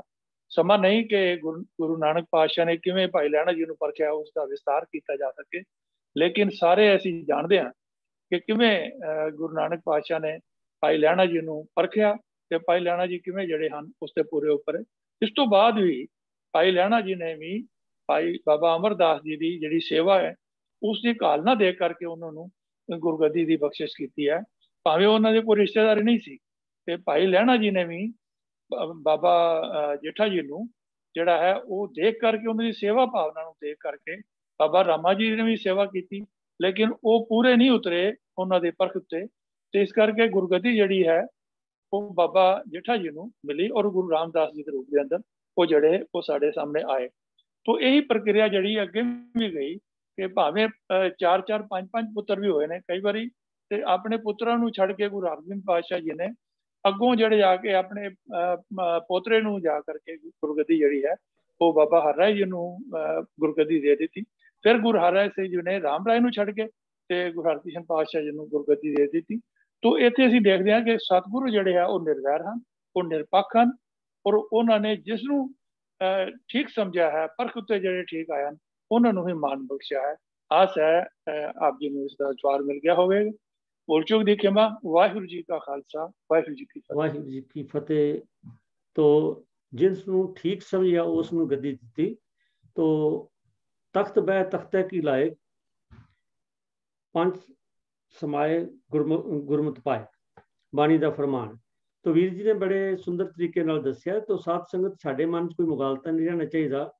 ਅਸਲ ਵਿੱਚ ਇਹ ਅਸੀਂ ਦੁਨੀਆਦਾਰ ਹੈ, ਸਾਡੇ 'ਚ ਮੇਰ ਤੇਰ ਹੈ ਵੀ ਇਹ ਫਲਾਣਾ ਜੀ ਫਲਾਣਾ ਜੀ, ਤੇ ਗੁਰੂ ਦੀ ਨਜ਼ਰਾਂ 'ਚ ਕੋਈ ਮੇਰ ਤੇਰ ਨਹੀਂ ਹੈ। ਅਸਲ ਤੇ ਇਹ ਜਿਤਨਾ ਹੈ ਸਾਰਾ ਸੰਸਾਰ ਜਿਹੜਾ ਉਹ ਇੱਕ ਟੱਬਰ ਹੀ, ਇੱਕ ਪਿਤਾ ਇੱਕ ਸਖਿਆ ਮੁਬਾਰਕ ਤੂੰ ਮੇਰਾ ਗੁਰਹਾਰੀ। ਤੇ ਇਸ ਕਰਕੇ ਸਾਡਾ ਵਿਜ਼ਨ ਜਿਹੜਾ ਹੈ ਉਹ ਗੁਰੂ ਦੇ ਵਿਜ਼ਨ ਵਰਗਾ ਬਣਾਉਣ ਦਾ ਯਤਨ ਕਰੀਏ। ਸਾਰਾ ਸੰਸਾਰ ਹੀ ਇੱਕ ਹੈ। ਜੇ ਸਾਰਾ ਸੰਸਾਰ ਇੱਕ ਹੈ ਤੇ ਉਹਦੇ ਵਿੱਚ ਚੰਗੇ ਮੰਦੇ ਹੱਥ ਦੀਆਂ ਪੰਜ ਉਂਗਲਾਂ ਬਰਾਬਰ ਨਹੀਂ ਹੁੰਦੀਆਂ, ਤੇ ਪੰਜੇ ਹਰ ਤਰ੍ਹਾਂ ਦੇ ਬੰਦੇ ਜਿਹੜੇ ਹੋਣਗੇ, ਪਰ ਉਹ ਸਾਰੇ ਸਾਡਾ ਆਪਣਾ ਹੀ ਟੱਬਰ ਨੇ। ਤੋ ਇਸ ਕਰਕੇ ਇਸ ਜ਼ਿਆਦਾ ਖੋਜ ਵਿੱਚ ਪੈਣਾ ਨਹੀਂ ਚਾਹੀਦਾ ਵੀ ਫਲਾਣਾ ਕਿਉਂ ਸੀ ਤੇ ਫਲਾਣਾ ਕਿਉਂ ਸੀ। ਤੋ ਮਹਾਰਾਜ ਨੇ ਬਾਣੀ 'ਚ ਲਿਖਿਆ ਏਕ ਨਜ਼ਰ ਕਰ ਵੇਖਿਆ ਸਭ ਉੱਪਰ, ਜਿਹਾ ਭਾਉ ਤੇ ਫਲ ਪਾਈ। ਵਾਹਿਗੁਰੂ ਦੀ ਪਰਮਾਤਮਾ ਦੀ ਰੱਬ ਜੀ ਦੀ ਨਜ਼ਰ ਤਾਂ ਸਭ ਤੇ ਇੱਕ ਹੈ। ਇਹ ਤਾਂ ਜਿਤਨਾ ਜਿਤਨਾ ਕਿਸੇ ਦੇ ਕੋਈ ਭਾਵ ਨਹੀਂ ਹੈ ਉਹਨਾਂ ਨੂੰ ਫਲ ਲੱਗੀ ਜਾਂਦਾ। ਤੋ ਇਸ ਕਰਕੇ ਕਦੀ ਇਹ ਨਹੀਂ ਸੋਚਣਾ ਚਾਹੀਦਾ। ਇਹ ਸਾਡੇ ਜ਼ਾਤ ਪਾਤ ਦੇ ਵਿਤਕਰੇਵੇਂ ਨੇ ਵੀ ਬੜਾ ਇਹੋ ਜਿਹੀਆਂ ਗੱਲਾਂ ਪਾਈਆਂ ਨੇ। ਮੇਰਾ ਸੰਬੰਧ ਬਣਿਆ ਜਿੱਥੇ ਤਾਂ ਉਹ ਕਹਿਣ ਲੱਗੇ ਬੜੇ ਮਾਣ ਨਾਲ ਕਹਿਣੀ ਜੀ ਅਸੀਂ ਗੁਰੂ ਵੰਸ਼ ਚੋਂ। ਮੈਂ ਕਿਹਾ ਵੀ ਤੁਹਾਨੂੰ ਗਲਤੀ ਲੱਗਦੀ, ਮੈਂ ਵੀ ਗੁਰੂ ਵੰਸ਼ ਚੋਂ ਹੀ। ਤਾਂ ਮਤਲਬ ਤੇ ਹੈ ਕਿ ਅਸੀਂ ਸਾਰੇ ਗੁਰੂ ਵੰਸ਼ੀ ਹਾਂ, ਤੇ ਇਹ ਸਾਡੇ ਮਨ 'ਚ ਖਿਆਲ ਨਹੀਂ ਆਉਣਾ ਚਾਹੀਦਾ। ਤੋ ਆਸ ਹੈ ਜਿਨ੍ਹਾਂ ਦਾ ਇਹ ਸਵਾਲ ਸੀਗਾ ਉਹਨਾਂ ਨੂੰ ਇਹਦਾ ਉੱਤਰ ਜ਼ਰੂਰ ਮਿਲ ਗਿਆ ਹੋਏਗਾ। ਫਿਰ ਵੀ ਅਗਰ ਉਹਨਾਂ ਦੇ ਮਨ 'ਚ ਕੋਈ ਗੱਲ ਜਾਂ ਕੋਈ ਹੋਰ ਉਹਨਾਂ ਕੋਲ ਫੀਡਬੈਕ ਹੈ ਤੇ ਪਲੀਜ਼ ਸਾਨੂੰ ਜ਼ਰੂਰ ਦੱਸਣਾ। ਧੰਨਵਾਦ। ਤੋ ਆਓ ਸਾਧ ਸੰਗਤ ਜੀ, ਅਗਲਾ ਜਿਹੜਾ ਸਵਾਲ ਹੈ ਉਹ ਗੁਰਬਾਣੀ ਦੀ ਉਚਾਰਨ ਔਰ ਗੁਰਬਾਣੀ ਦੇ ਅਰਥ ਬਾਰੇ ਹੈ। ਗੁਰਬਾਣੀ ਦੀ ਇੱਕ ਤੋਂ ਕਹਿ ਕੇ ਭਿੰਨੀ ਰਹਿੰਦੀ ਏ ਚਮਕਨ ਤਾਰੇ। ਸਵਾਲ ਕਰਤਾ ਪੁੱਛਦੇ ਨੇ ਜੀ ਵੀ ਇੱਕ ਤੇ ਚਮਕਨ ਦਾ ਜਿਹੜਾ ਸ਼ਬਦ ਹੈ ਉਹਦੇ ਸਪੈਲਿੰਗ ਨੇ ਚੱਚੇ ਨੂੰ ਕੰਨਾ, ਕਿਉਂਕਿ ਆਮ ਤੌਰ ਤੇ ਚਮਕਣ ਕਹਿੰਦੇ ਨੇ, ਚਮਕਣ। ਉਹ ਪੁੱਛਦੇ ਨੇ ਵੀ ਇਹਦਾ ਉਚਾਰਨ ਕੀ ਹੈ। ਦੂਜਾ ਜਿਹੜਾ ਚੱਚੇ ਨੂੰ ਕੰਨਾ, ਮਾਂ ਕੱਕਾ ਤੇ ਕੱਕੇ ਨੂੰ ਸਿਆਰੀ ਦੇ ਨਾਲ ਚਮਕਣ ਹੈ, ਇਹਦੇ ਅਰਥ ਕੀ ਨੇ। ਤੋ ਵੀਰ ਕਿੱਕਰ ਸਿੰਘ ਜੀ, ਆਪ ਨੂੰ ਬੇਨਤੀ ਹੈ ਵੀ ਕਿਰਪਾ ਕਰੋ, ਆਓ ਫਿਰ ਦੱਸੋ ਸਾਨੂੰ ਇਹ ਦੋਨੋਂ ਉੱਤਰ ਦਿਓ ਸਵਾਲ ਕਰਤਾ। ਹਾਂਜੀ ਵੀਰ ਜੀ, ਵਾਹਿਗੁਰੂ ਜੀ ਕਾ ਖਾਲਸਾ, ਵਾਹਿਗੁਰੂ ਜੀ ਕੀ ਫਤਿਹ। ਵੀਰ ਜੀ, ਜੇ ਇਹਦਾ ਉੱਤਰ ਦੇਣਾ ਹੋਵੇ ਤਾਂ ਕੇਵਲ ਇੱਕ ਲਾਈਨ ਦੇ ਵਿੱਚ ਹੀ ਦਿੱਤਾ ਜਾ ਸਕਦਾ, ਪਰ ਮੈਂ ਥੋੜਾ ਜਿਹਾ ਇਹਦੇ ਵਿੱਚ ਵਿਸਤਾਰ ਕਰਨਾ ਚਾਹੁੰਦਾ ਹਾਂ ਕਿ ਜਿਹੜਾ ਇਹਦਾ ਮੂਲ ਅੱਖਰਾਂ ਦੀ ਬਣਤਰ ਹੈ ਉਹ ਚੱਚੇ ਨੂੰ ਕੰਨਾ ਮਮਾ, ਕੱਕਾ ਨੰਨੇ ਨੂੰ ਸਿਆਰੀ ਆ, ਕੱਕੇ ਨੂੰ ਸਿਆਰੀ ਨਹੀਂ ਹੈ, ਨੰਨੇ ਨੂੰ ਸਿਆਰੀ ਆ। ਤੇ ਸੋ ਅਸੀਂ ਕੋਈ ਵੀ ਜਦੋਂ ਗੁਰਬਾਣੀ ਦੇ ਵਿੱਚੋਂ ਕਿਸੇ ਵੀ ਸ਼ਬਦ ਦਾ ਉਚਾਰਨ ਦੇਖਣਾ ਹੈ ਤਾਂ ਅਸੀਂ ਪਹਿਲਾਂ ਵੀ ਇਹਦਾ ਮੂਲ ਸ਼ਬਦ ਕੀ ਹੈ, ਇਹ ਸ਼ਬਦ ਕਿੱਥੋਂ ਬਣਿਆ। ਜਿਵੇਂ ਇਹ ਚਮਕਣਾ, ਚਮਕੀ, ਚਮਕਿਆ, ਚਮਕੀਲੇ, ਚਮਕੀਲੀ, ਚਮਕੀਲਾ, ਜਦੋਂ ਵੀ ਹੋਰ ਸ਼ਬਦ ਬਣਦੇ ਹੈ, ਭਾਵੇਂ ਉਹ ਪੁਲਿੰਗ ਹੋਣ, ਇਸਤਰੀ ਲਿੰਗ ਹੋਣ, ਇੱਕ ਵਚਨ ਹੋਣ, ਬਹੁਵਚਨ ਹੋਣ, ਤਾਂ ਅਸੀਂ ਪਹਿਲਾਂ ਉਹਨਾਂ ਨੂੰ ਬੋਲ ਕੇ ਦੇਖ ਲੈਣਾ। ਉਹਦੇ ਵਿੱਚ ਚੱਚਾ ਤੇ ਮਮਾ ਹਮੇਸ਼ਾ ਇਕੱਠੇ ਹੀ ਰਹਿੰਦੇ ਆ। ਚਮਕੀ, ਚਮਕਿਆ, ਚਮਕੀਲੇ, ਚਮਕੀਲੀ ਤੇ ਚਮਕੀਲਾ, ਚੱਚਾ ਮਮਾ ਹਮੇਸ਼ਾ ਇਕੱਠੇ ਹੀ ਆਉਂਦੇ ਆ। ਪਰ ਕਈ ਵੀਰ ਇਹਦੇ ਵਿੱਚ ਚੱਚੇ ਨੂੰ ਅਗੇਤਰ ਕਰਕੇ ਮੰਮੇ ਉੱਤੇ ਅੱਧਕ ਲਾ ਕੇ ਚਮੱਕਣ ਪੜ੍ਹਦੇ ਆ, ਚਮੱਕਣ, ਜਿਹੜਾ ਕਿ ਬਿਲਕੁਲ ਅਢੁੱਕਵਾਂ ਸ਼ਬਦ ਹੈ, ਢੁੱਕਵਾਂ ਨਹੀਂ ਹੈ ਉਚਾਰਨ। ਇਸੇ ਤਰ੍ਹਾਂ ਹੀ ਹੋਰ ਵੀ ਕਈ ਸ਼ਬਦ ਹੈ, ਜਿਵੇਂ ਫਰਜ਼ ਕਰ ਲਓ ਥਾਨ, ਸਥਾਨ, ਅਸਥਾਨ। ਉਹਦੇ ਵਿੱਚ ਵੀ ਜਿਵੇਂ ਆਪਾਂ ਅੰਗਰੇਜ਼ੀ ਦੇ ਵਿੱਚ ਗੁੱਡ, ਬੈਟਰ, ਬੈਸਟ, ਡਿਗਰੀ ਵਧਾਉਣ ਵਾਸਤੇ ਅੱਖਰ ਲਗਾਏ ਜਾਂਦੇ ਆ, ਭਾਵੇਂ ਉਹਨਾਂ ਦਾ ਸੰਬੰਧ ਇਸ ਸ਼ਬਦ ਦੇ ਉਚਾਰਨ ਨਾਲ ਨਹੀਂ ਹੈ। ਮੈਂ ਸਿਰਫ ਦੱਸਣਾ ਚਾਹੁੰਦਾ ਵੀ ਸ਼ਬਦਾਂ ਦੀ ਘਾੜਤ ਕਿੱਦਾਂ ਘੜੀ ਜਾਂਦੀ ਹੈ। ਸੋ ਜਿਵੇਂ ਥਾਨ ਮੈਨੇ ਥਾਂ ਹੁੰਦਾ, ਸਥਾਨ ਮੈਨੇ ਥੋੜਾ ਜਿਹਾ ਹੋਰ ਵਧੀਆ ਥਾਨ ਹੋ ਗਿਆ, ਅਸਥਾਨ ਉਸ ਤੋਂ ਵੀ ਉੱਤਮ ਥਾਨ ਹੋ ਗਿਆ। ਇਸੇ ਤਰ੍ਹਾਂ ਹੀ ਥਿਰ ਹੈ, ਥਿਰ ਮੈਨੇ ਜਿਹੜਾ ਇੱਕ ਥਾਂ ਪੱਕੀ ਥਾਂ ਖੜਾ ਹੈ, ਥਿਰ। ਇਸੇ ਤਰ੍ਹਾਂ ਹੀ ਸੱਤਾ ਲੱਗ ਗਿਆ, ਸਥਿਰ ਹੋ ਗਿਆ। ਉਹਦੇ ਮੂਹਰੇ ਇੱਕ ਆੜਾ ਲੱਗ ਗਿਆ, ਅਸਥਿਰ ਹੋ ਗਿਆ, ਜਿਹੜਾ ਹੋਰ ਮਜ਼ਬੂਤੀ ਨਾਲ ਪੱਕੇ ਤਰ੍ਹਾਂ ਖੜਾ ਹੈ। ਸੋ ਇਸ ਤਰ੍ਹਾਂ ਸ਼ਬਦਾਂ ਦੀ ਘਾੜ ਘੜੀ ਜਾਂਦੀ ਆ। ਹੁਣ ਇਹਨਾਂ ਨਾਲ ਫਰਕ ਕੀ ਪੈਂਦਾ? ਫਰਜ਼ ਕਰ ਲਓ ਥਿਰ ਹੈ, ਚੰਗੀ ਤਰ੍ਹਾਂ ਇੱਕ ਥਾਂ ਟਿਕਿਆ ਹੋਇਆ, ਉਹਨੂੰ ਅਸੀਂ ਕਹਿੰਦੇ ਹਾਂ ਥਿਰ ਹੈ। ਸਥਿਰ ਹੈ, ਹੋਰ ਵਧੀਆ ਪੱਕਾ ਮਜ਼ਬੂਤ ਹੈ, ਉਹਦੀ ਡਿਗਰੀ ਵੱਧ ਗਈ। ਪਰ ਜਦੋਂ ਆੜਾ ਲੱਗ ਗਿਆ ਤਾਂ ਉੱਤਮ ਹੋ ਗਿਆ, ਜਿਵੇਂ ਚੰਗਾ, ਵਧੀਆ, ਤੇ ਸਭ ਤੋਂ ਕੀ ਉੱਤਮ ਜੀ, ਉਹਨੂੰ ਉੱਤਮ ਕਹਿੰਦੇ ਆ। ਇਸ ਤਰ੍ਹਾਂ ਜਿਹੜਾ ਅਸਥਿਰ, ਪਰ ਜੇ ਅਸੀਂ ਇੱਥੇ ਅਗੇਤਰ ਕਰ ਦਿਆਂਗੇ ਨਾ ਆੜੇ ਨੂੰ, ਫਿਰ ਇਹਦਾ ਅਰਥ ਬਿਲਕੁਲ ਉਲਟ ਹੋ ਜਾਏਗਾ। ਅਸਥਿਰ ਪੜ੍ਹਨਾ, ਸਥਿਰ ਦੇ ਮੂਹਰੇ ਆੜਾ ਅਗੇਤਰ ਰੱਖ ਕੇ ਪੜਾਂਗੇ ਤਾਂ ਜਿਹੜਾ ਸਥਿਰ ਨਹੀਂ, ਅਸਥਿਰ, ਇਸ ਤਰ੍ਹਾਂ ਹੋ ਜਾਏਗਾ। ਫਰਜ਼ ਕਰ ਲਓ ਸਾਡੇ ਕੋਲ ਇੱਕ ਹੋਰ ਸ਼ਬਦ ਹੈ ਪੁੱਤਰ। ਮੂਲ ਸ਼ਬਦ ਇਹਦੇ ਵਿੱਚ 3 ਅੱਖਰ ਹੈ ਜੀ, ਦੇਖੋ, ਪੱਪਾ, ਤੱਤਾ, ਰਾਰਾ। ਪੱਪੇ ਨੂੰ ਔਂਕੜ ਪੁੱਤਰ ਤੇ ਪੁੱਤਰੀ। ਪਰ ਜਦੋਂ ਅਸੀਂ ਕਿਸੇ ਨੂੰ ਚੰਗਾ ਜਾਂ ਮਾੜਾ ਕਹਿਣਾ ਤਾਂ ਸੱਸਾ ਲਾ ਦਿੰਦੇ ਹਾਂ ਜਾਂ ਕੱਕਾ ਲਾ ਦਿੰਦੇ ਹਾਂ, ਉਹ ਸ਼ਬਦ ਅਗੇਤਰ ਹੀ ਰਹੇਗਾ, ਕਦੇ ਵੀ ਉਹ ਮੂਲ ਸ਼ਬਦ ਦਾ ਹਿੱਸਾ ਨਹੀਂ ਬਣਦਾ। ਸ ਪੁੱਤਰ, ਸ ਪੁੱਤਰੀ, ਕ ਪੁੱਤਰ, ਕ ਪੁੱਤਰੀ, ਸਪੁੱਤਰੀ, ਕਪੁੱਤਰੀ, ਸਪੁੱਤਰ, ਕਪੁੱਤਰ, ਕਿਉਂਕਿ ਮੂਲ ਸ਼ਬਦ 3 ਅੱਖਰ ਸੀਗੇ। ਹੁਣ ਆਈਏ ਅਸੀਂ ਜਿਹੜਾ ਵਿਸ਼ੇ ਅਧੀਨ, ਇਹਦੇ ਵਿੱਚ ਜਦੋਂ ਅਸੀਂ ਚਮਕ, ਚਮਕੀਲਾ, ਚਮਕੀ ਜਾਂ ਚਮਕੀਲੇ ਪੜ੍ਹਦੇ ਹਾਂ, ਚੱਚਾ ਮਮਾ ਹਮੇਸ਼ਾ ਇਕੱਠੇ ਹੀ ਆਉਂਦੇ ਆ, ਤੇ ਇਸ ਕਰਕੇ ਅਸੀਂ ਇਹਨਾਂ ਨੂੰ ਕਿਸੇ ਨੂੰ ਅਗੇਤਰ ਨਹੀਂ ਕਰ ਸਕਦੇ ਤੇ ਨਾ ਹੀ ਉੱਤੇ ਅਧਿਕ ਲਾ ਸਕਦੇ ਹਾਂ। ਤੇ ਇਸ ਕਰਕੇ ਇੱਥੇ ਥੋੜਾ ਜਿਹਾ ਇੱਕ ਫਰਕ ਇਹ ਹੈ ਵੀ ਚੱਚੇ ਨੂੰ ਕੰਨਾ ਹੈ। ਇਹ ਨਾ ਥੋੜਾ ਜਿਹਾ ਇੱਕ ਭਾਸ਼ਾ ਦਾ ਦੂਜੀ ਭਾਸ਼ਾ ਦੇ ਵਿੱਚ ਫਰਕ ਪੈ ਜਾਂਦਾ। ਜਿਵੇਂ ਅਸੀਂ ਚੰਦ ਕਹਿੰਦੇ ਹਾਂ ਤੇ ਦੂਜੀ ਭਾਸ਼ਾ ਵਾਲੇ ਚਾਂਦ ਕਹਿ ਦਿੰਦੇ ਆ, ਪੰਜਾਬੀ ਦੇ ਵਿੱਚ ਅਸੀਂ ਖੰਡ ਕਹਿ ਦਿੰਦੇ ਆ, ਉਹ ਖਾਂਡ ਕਹਿ ਦਿੰਦੇ ਆ। ਇਸੇ ਤਰ੍ਹਾਂ ਹੀ ਕੁਝ ਹੋਰ ਵੀ ਸ਼ਬਦ ਹੈ ਜਿਹੜੇ ਕਿ ਸਾਡੇ ਪੰਜਾਬੀ ਦੇ ਵਿੱਚ ਆਮ ਤੌਰ ਤੇ ਟਿੱਪੀ ਨਾਲ ਬੋਲੇ ਜਾਂਦੇ ਆ ਤੇ ਉਧਰ ਕੰਨਾ ਲੱਗ ਜਾਂਦਾ। ਸੋ ਇਹ ਕੋਈ ਖਾਸ ਗੱਲ ਨਹੀਂ ਹੈ, ਇਹਦਾ ਅਰਥ ਉਹੀ ਰਹਿਣਾ, ਭਾਵੇਂ ਚੱਚੇ ਨੂੰ ਕੰਨਾ ਲੱਗਿਆ ਭਾਵੇਂ ਨਹੀਂ ਲੱਗਿਆ, ਇਹਦਾ ਅਰਥ ਚਮਕਦੇ ਹਨ। ਤੇ ਇਹਦਾ ਜਿਹੜਾ ਸਹੀ ਉਚਾਰਨ ਹੈ ਉਹ ਚਮਕਣ ਨਹੀਂ ਹੋਏਗਾ, ਭਾਵ ਚਮਕਦੇ ਹਨ। ਭਿੰਨੀ ਰੈਨੜੀਏ, ਭਿੱਜੀ ਹੋਈ ਰੈਨ, ਭਿੰਨੀ ਰੈਣੜੀਏ, ਜਿਹੜੀ ਰੈਣ ਹੈ ਉਹ ਭਿੱਜੀ ਹੋਈ ਹੈ, ਭਾਵ ਸੁਗੰਧਮਈ ਹੈ। ਜਾਗੇ ਸੰਤ ਜਨਾ, ਦੋ ਪੰਕਤੀਆਂ, ਜਾਗੇ ਨਾਸਕੀ ਧੁਨੀ ਹੈ, ਜਾਗਦੇ ਹਨ। ਇੱਥੇ ਵੀ ਥੋੜਾ ਜਿਹਾ ਸਾਨੂੰ ਧਿਆਨ ਦੇਣਾ ਚਾਹੀਦਾ ਵੀ ਇੱਥੇ ਸਾਨੂੰ ਦੇਖਣਾ ਪੈਂਦਾ ਵੀ ਕਿਰਿਆ ਇੱਕ ਵਚਨ ਦੀ ਹੈ ਜਾਂ ਬਹੁਵਚਨ ਦੀ। ਜੇ ਬਹੁਵਚਨ ਦੀ ਕਿਰਿਆ ਤਾਂ ਉਹਦੀ ਜਿਹੜੀ ਆਵਾਜ਼ ਹੈ ਉਹ ਨਾਸਕੀ ਆਉਂਦੀ ਹੈ, ਭਾਵ ਜਿਹੜੀ ਹਾਹੇ ਨੂੰ ਸਿਹਾਰੀ ਹੈ ਉਹਦੇ ਨਾਲ ਬਿੰਦੀ ਲਾ ਕੇ ਜਾਗੇ, ਜਾਗਦੇ ਹਨ। ਤੇ ਜੇ ਇੱਕ ਜਾਣਾ ਹੋਵੇ, ਇੱਕ ਵਚਨ ਦੀ ਕਿਰਿਆ ਹੋਵੇ ਤਾਂ ਫਿਰ ਗੱਗੇ ਤੇ ਦੋ ਲਾਵਾਂ, ਜਾਗੈ। ਜਾਗੇ ਸੰਤ ਜਨ ਮੇਰੇ ਰਾਮ ਪਿਆਰੇ, ਮੇਰੇ ਰਾਮ ਦੇ ਪਿਆਰੇ ਸੰਤ ਜਨ ਜਾਗਦੇ ਹਨ। ਭਿੰਨੀ ਰੈਣੜੀਏ, ਚਾਮਕਨ ਤਾਰੇ। ਸੋ ਇਹ ਚੱਚਨ ਕੰਨਾ ਮਮਾ ਚਾਮ ਜਿਵੇਂ ਲਿਖਿਆ ਉਵੇਂ ਉਚਾਰਨ ਹੋਣਾ, ਇਹਦੇ ਵਿੱਚ ਕੋਈ ਬਾਦ ਘਾਟ ਨਹੀਂ ਕਰਨੀ। ਚਾਮਕਨ। ਸੋ ਮੇਰਾ ਖਿਆਲ ਜਿਨ੍ਹਾਂ ਦਾ ਸਵਾਲ ਹੈ ਉਹਨਾਂ ਨੂੰ ਉੱਤਰ ਮਿਲ ਗਿਆ ਹੋਵੇਗਾ। ਇੱਕ ਮੇਰਾ ਹੋਰ ਵੀ ਸੁਝਾਅ ਹੈ ਵੀ ਜਿਹੜੇ ਵੀਰ ਦਾ ਸਵਾਲ ਆਉਂਦਾ ਹੈ, ਜੇਕਰ ਉਹਦਾ ਕੰਟੈਕਟ ਨੰਬਰ ਵੀ ਦੇ ਦਿੱਤਾ ਜਾਵੇ ਤਾਂ ਉਹਦੇ ਨਾਲ ਥੋੜੀ ਜਿਹੀ ਨਾ ਖੁੱਲ੍ਹ ਕੇ ਵਿਚਾਰ ਵੀ ਹੋ ਸਕਦੀ ਹੈ। ਹੋ ਸਕਦਾ ਉਹਦੇ ਕੋਈ ਹੋਰ ਵੀ ਸਵਾਲ ਹੋਣ ਇਸੇ ਸ਼ਬਦ ਦੇ ਨਾਲ ਮਿਲਦੇ ਜੁਲਦੇ, ਜਾਂ ਇਸੇ ਸ਼ਬਦ ਦੇ ਵਿੱਚ ਹੀ ਕੋਈ ਹੋਰ ਉਹਨਾਂ ਦੇ ਸਵਾਲ ਹੋਣ ਤਾਂ ਉਹ ਵੀ ਕਲੀਅਰ ਕੀਤੇ ਜਾ ਸਕਦੇ ਆ। ਪਰ ਇਹ ਆਪਾਂ ਸਾਰੀ ਸੰਗਤ ਨੂੰ ਦੇਣਾ ਹੁੰਦਾ ਉੱਤਰ, ਕਿਉਂਕਿ ਇਸ ਕਰਕੇ ਇਹ ਵੀ ਦਿੱਤਾ ਜਾ ਸਕਦਾ ਤੇ ਉਹਦੇ ਨਾਲ ਫੋਨ ਨੰਬਰ ਤੇ ਵੀ ਕੰਟੈਕਟ ਕੀਤਾ ਜਾ ਸਕਦਾ ਜੇਕਰ ਉਹਨਾਂ ਦਾ ਨੰਬਰ ਅਵੇਲੇਬਲ ਹੋਵੇ ਤਾਂ। ਜੀ ਵਾਹਿਗੁਰੂ ਜੀ ਕਾ ਖਾਲਸਾ, ਵਾਹਿਗੁਰੂ ਜੀ ਕੀ ਫਤਿਹ। ਵਾਹਿਗੁਰੂ ਜੀ ਕੀ ਫਤਿਹ। ਬਹੁਤ ਬਹੁਤ ਧੰਨਵਾਦ ਵੀਰ ਕਿੱਕਰ ਸਿੰਘ ਜੀ ਆਪ ਜੀ ਦਾ, ਬੜੇ ਖੋਲ ਕੇ ਆਪ ਜੀ ਨੇ ਇਸ ਸਵਾਲ ਦਾ ਉੱਤਰ ਦਿੱਤਾ। ਤੋ ਸਾਧ ਸੰਗਤ ਜੀ, ਜੋ ਸ੍ਰੀ ਗੁਰੂ ਗ੍ਰੰਥ ਸਾਹਿਬ ਜੀ ਹੈ ਇੱਕ ਬਹੁਤ ਸਾਰੀਆਂ ਬੋਲੀਆਂ ਦਾ ਗੁਲਦਸਤਾ ਹੈ। ਸਾਨੂੰ ਇਸ ਗੱਲ ਦਾ ਮਾਣ ਹੈ ਕਿ ਗੁਰੂ ਗ੍ਰੰਥ ਸਾਹਿਬ ਜੀ ਬਹੁਤ ਸਾਰੀਆਂ ਬੋਲੀਆਂ ਦੇ ਗੁਲਦਸਤੇ ਨੇ, ਜਿੱਥੋਂ ਸਾਨੂੰ ਇਹ ਪਤਾ ਲੱਗਦਾ ਹੈ ਕਿ ਬਾਣੀ ਰਚਨਹਾਰ ਜਿਹੜੇ ਨੇ ਉਹਨਾਂ ਦੀ ਗਿਆਨ ਕਿੰਨਾ ਸੀ। ਕਈਆਂ ਬੋਲੀਆਂ ਦਾ ਗਿਆਨ ਸੀ, ਕਿੰਨਿਆਂ ਰਾਗਾਂ ਦਾ ਗਿਆਨ ਸੀ। ਮਤਲਬ ਹੈ ਵੀ ਕਿ ਬਹੁਤ ਇੱਕ ਵਧੀਆ ਸਾਡੇ ਕੋਲ ਇਹ ਗੁਰੂ ਗ੍ਰੰਥ ਸਾਹਿਬ ਜੀ ਹਨ। ਦੂਜੀ ਗੱਲ ਇਹਦੇ 'ਚ ਇੱਕ ਹੋਰ ਬੜੀ ਵਧੀਆ ਇਹ ਹੈ ਕਿ ਕੁਝ ਮਤਾਂ 'ਚ ਕਿਸੇ ਖਾਸ ਲੈਂਗੁਏਜ, ਖਾਸ ਬੋਲੀ ਨੂੰ ਹੀ ਪ੍ਰਵਾਨ ਕੀਤਾ ਗਿਆ। ਉਹਦੇ 'ਚ ਹੀ ਉਹਨਾਂ ਨੇ ਆਪਣੀਆਂ ਜਿਹੜੇ ਨੇ ਗ੍ਰੰਥ ਲਿਖੇ ਨੇ। ਔਰ ਕਈਆਂ ਨੇ ਤੇ ਇੱਥੋਂ ਤੱਕ ਕਿ ਆਪਣੀ ਬੋਲੀ ਨੂੰ ਇਹ ਕਹਿ ਦਿੱਤਾ ਕਿ ਇਹ ਜੀ ਬੜੀ ਪਵਿੱਤਰ ਬੋਲੀ ਹੈ, ਹੋਰ ਕੋਈ ਪੜ੍ਹ ਨਹੀਂ ਸਕਦਾ, ਸੁਣ ਹੀ ਨਹੀਂ ਸਕਦਾ। ਪਰ ਧੰਨ ਗੁਰੂ ਨਾਨਕ ਸਾਹਿਬ ਸੱਚੇ ਪਾਤਸ਼ਾਹ ਔਰ ਗੁਰੂ ਨਾਨਕ ਦਾ ਮਤ ਹੈ, ਜਿਨ੍ਹਾਂ ਨੇ ਆਖਿਆ ਕਿ ਕੋਈ ਗਾਵੇ ਕੋ ਸੁਣੈ ਕੋ ਕਰੇ ਵਿਚਾਰ। ਜਿਹੜਾ ਕੋਈ ਮਰਜ਼ੀ ਗਾਵੇ ਬਾਣੀ ਨੂੰ, ਮਰਜ਼ੀ ਸੁਣੇ, ਵਿਚਾਰ ਕਰੇ, ਹਰ ਇੱਕ ਨੂੰ ਇੱਥੋਂ ਲਾਭ ਹੀ ਲਾਭ ਪ੍ਰਾਪਤ ਹੋਣਾ। ਤਾਂ ਗੁਰੂ ਗ੍ਰੰਥ ਸਾਹਿਬ ਜੀ ਇੱਕ ਬਹੁਤ ਹੀ ਅਦੁੱਤੀ, ਮੈਂ ਤਾਂ ਕਹਾਂਗਾ ਕ੍ਰਿਸ਼ਮਾ, ਨਮੂਨਾ ਔਰ ਵਾਹਿਗੁਰੂ ਦੀ ਬਖਸ਼ਿਸ਼ ਹੈ। ਤੋ ਲੋੜ ਹੈ ਗੁਰੂ ਗ੍ਰੰਥ ਸਾਹਿਬ ਜੀ ਨੂੰ ਜਿੰਨਾ ਆਪਾਂ ਡੂੰਘਾਈ ਨਾਲ ਪੜ੍ਹੀ ਜਾਵਾਂਗੇ ਉਹਨਾਂ ਸਾਨੂੰ ਆਨੰਦ ਆਏਗਾ, ਸਾਡੇ ਜੀਵਨ ਵਿੱਚ ਉਹਨਾਂ ਸਾਡੇ ਜੀਵਨ ਦੀ ਡਿਵੈਲਪਮੈਂਟ ਹੋਏਗੀ। ਇੱਕ ਵਾਰ ਫੇਰ ਆਪ ਜੀ ਦਾ ਧੰਨਵਾਦ ਕਰਦਾ ਹੋਇਆ।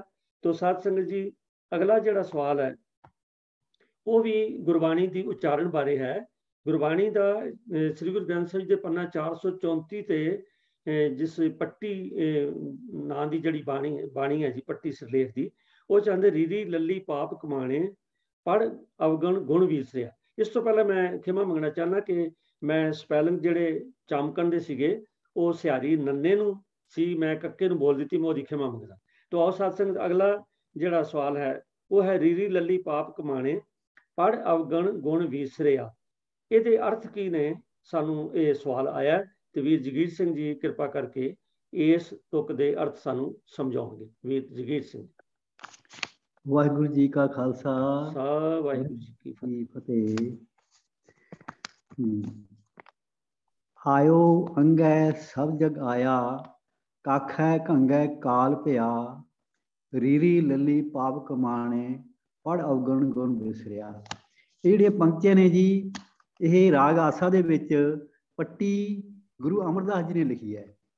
434 ਅੰਕ ਦੇ ਉੱਤੇ ਸ਼ਬਦ ਸਰੂਪ ਹੈ ਜੀ, ਤੇ ਇਹਦੇ ਬਾਰੇ ਆਪਾਂ ਨੇ ਵਿਚਾਰ ਕਰਨਾ ਵੀ ਇਹਦੇ ਕੀ ਅਰਥ ਨੇ। ਗੁਰੂ ਗ੍ਰੰਥ ਸਾਹਿਬ ਦੇ ਵਿੱਚ ਦੋ ਪੱਟੀ ਬਾਣੀਆਂ ਹੈਗੀਆਂ ਨੇ, ਇੱਕ ਗੁਰੂ ਨਾਨਕ ਸਾਹਿਬ ਜੀ ਦੀ ਹੈ, ਇੱਕ ਗੁਰੂ ਅਮਰਦਾਸ ਜੀ ਦੀ ਹੈ।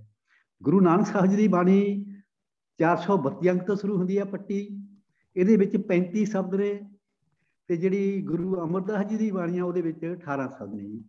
ਇਹ ਗੁਰੂ ਅਮਰਦਾਸ ਜੀ ਦੀ ਜਿਹੜੀ ਪੱਟੀ ਬਾਣੀ ਲਿਖੀ ਹੋਈ ਹੈ ਉਹਦੇ ਵਿੱਚ ਪਹਿਲਾ ਸ਼ਬਦ ਹੀ ਇਹ ਹੈਗਾ ਜੀ। ਇਹ ਸ਼ਬਦ ਹੈ ਜੀ, ਆਇਓ ਅੰਗੈ ਸਭ ਜਗ ਆਇਆ, ਕਾਖੈ ਕੰਗੈ ਕਾਲ ਭਿਆ, ਰੀਰੀ ਲੱਲੀ ਪਾਪ ਕਮਾਣੇ ਪੜ ਔਗਣ ਗੁਣ ਵਿਸਰਿਆ ਜੀ। ਆਇਓ, ਇਹਦੇ ਸਪੈਲਿੰਗ ਹੈ ਨੇ ਆੜਾ ਜੇ ਨੂੰ ਹੋੜਾ ਜੀ। ਇਹਦਾ ਆਪਾਂ ਉਚਾਰਨ ਕਰਾਂਗੇ ਜੀ ਆਇਓ।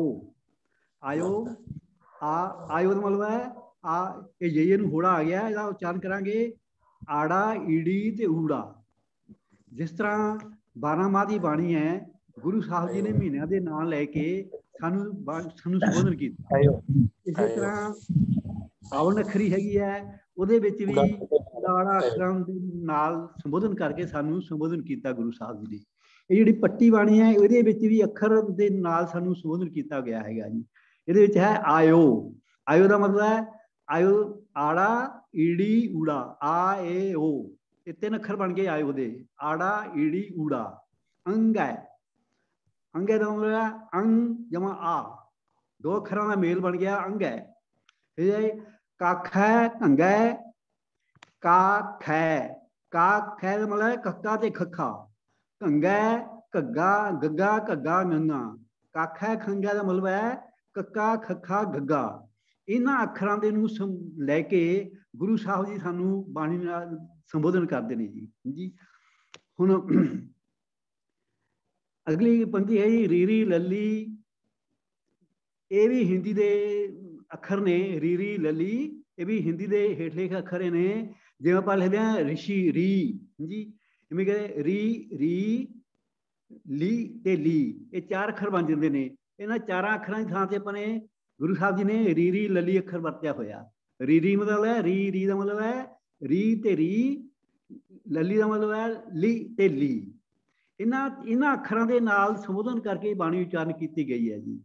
ਹੁਣ ਇਹਦੇ ਅਰਥ ਕੀ ਨੇ? ਆਇਓ ਅੰਗੈ ਸਭ ਜਗ ਆਇਆ ਜੀ। ਇਹ ਸਾਰਾ ਸੰਸਾਰ ਜੋ ਹੁਣ ਹੋਂਦ ਵਿੱਚ ਆਇਆ ਹੈ ਜੀ, ਇਸ ਦੇ ਕਾਲੈ ਘੰਗੈ ਕਾਲ ਪਿਆ, ਇਸ ਦੇ ਸਿਰ ਉੱਤੇ ਮੌਤ ਮੌਜੂਦ ਹੈ।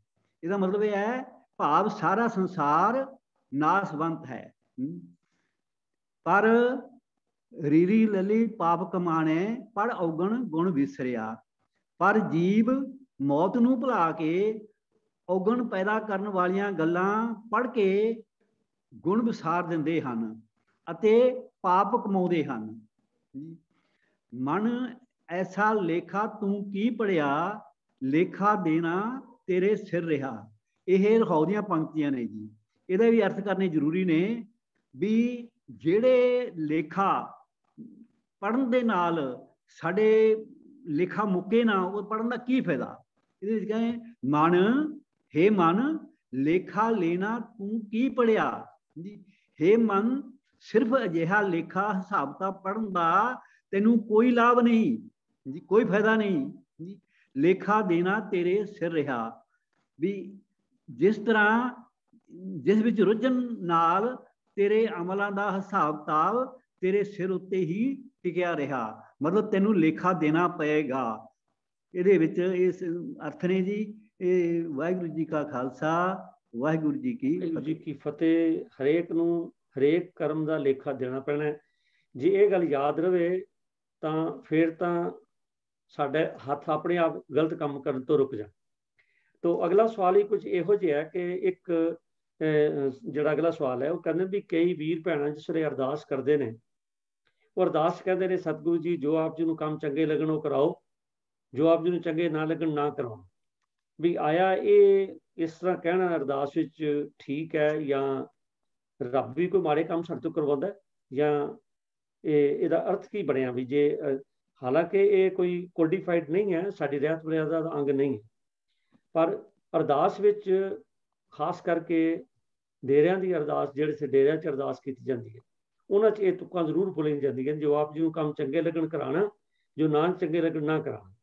तो सवाल करता पूछ रहे ने जी भी आया ये गल ठीक है, इस तरह कहनी चाहिए अरदास कि नहीं कहनी चाहिए? तो MP सिंह जी जरा कृपा करो, आओ दसो सानू कि ये गल कहनी चाहिए है कि नहीं कहनी चाहिए।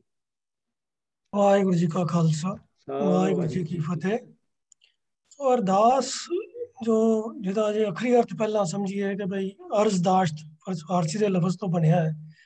ਇਹਦਾ ਭਾਵ ਹੁੰਦਾ ਹੈ ਕਿ ਆਪਣੀ ਮਨ ਦੀ ਗੱਲ, ਆਪਣੀ ਇੱਛਾ ਕਿਸੇ ਦੇ ਅੱਗੇ ਜ਼ਾਹਰ ਕਰਨੀ। ਉਸ ਸਿੱਖ ਮਤ ਦੇ ਅੰਦਰ ਅਰਦਾਸ ਲਫ਼ਜ਼ ਉਚੇਚੇ ਤੌਰ ਦੇ ਉੱਤੇ ਜੋ ਅਸੀਂ ਆਪਣੇ ਮਨ ਦੀਆਂ ਇੱਛਾਵਾਂ, ਮਨ ਦੇ ਵਿਚਾਰ, ਭਾਵ ਪਰਮਾਤਮਾ ਦੇ ਅੱਗੇ ਦੱਸਦੇ ਹਾਂ, ਖੋਲ ਕੇ ਗੱਲ ਕਰਦੇ ਹਾਂ, ਉਸੇ ਨੂੰ ਹੀ ਅਰਦਾਸ ਕਿਹਾ ਜਾਂਦਾ ਹੈ।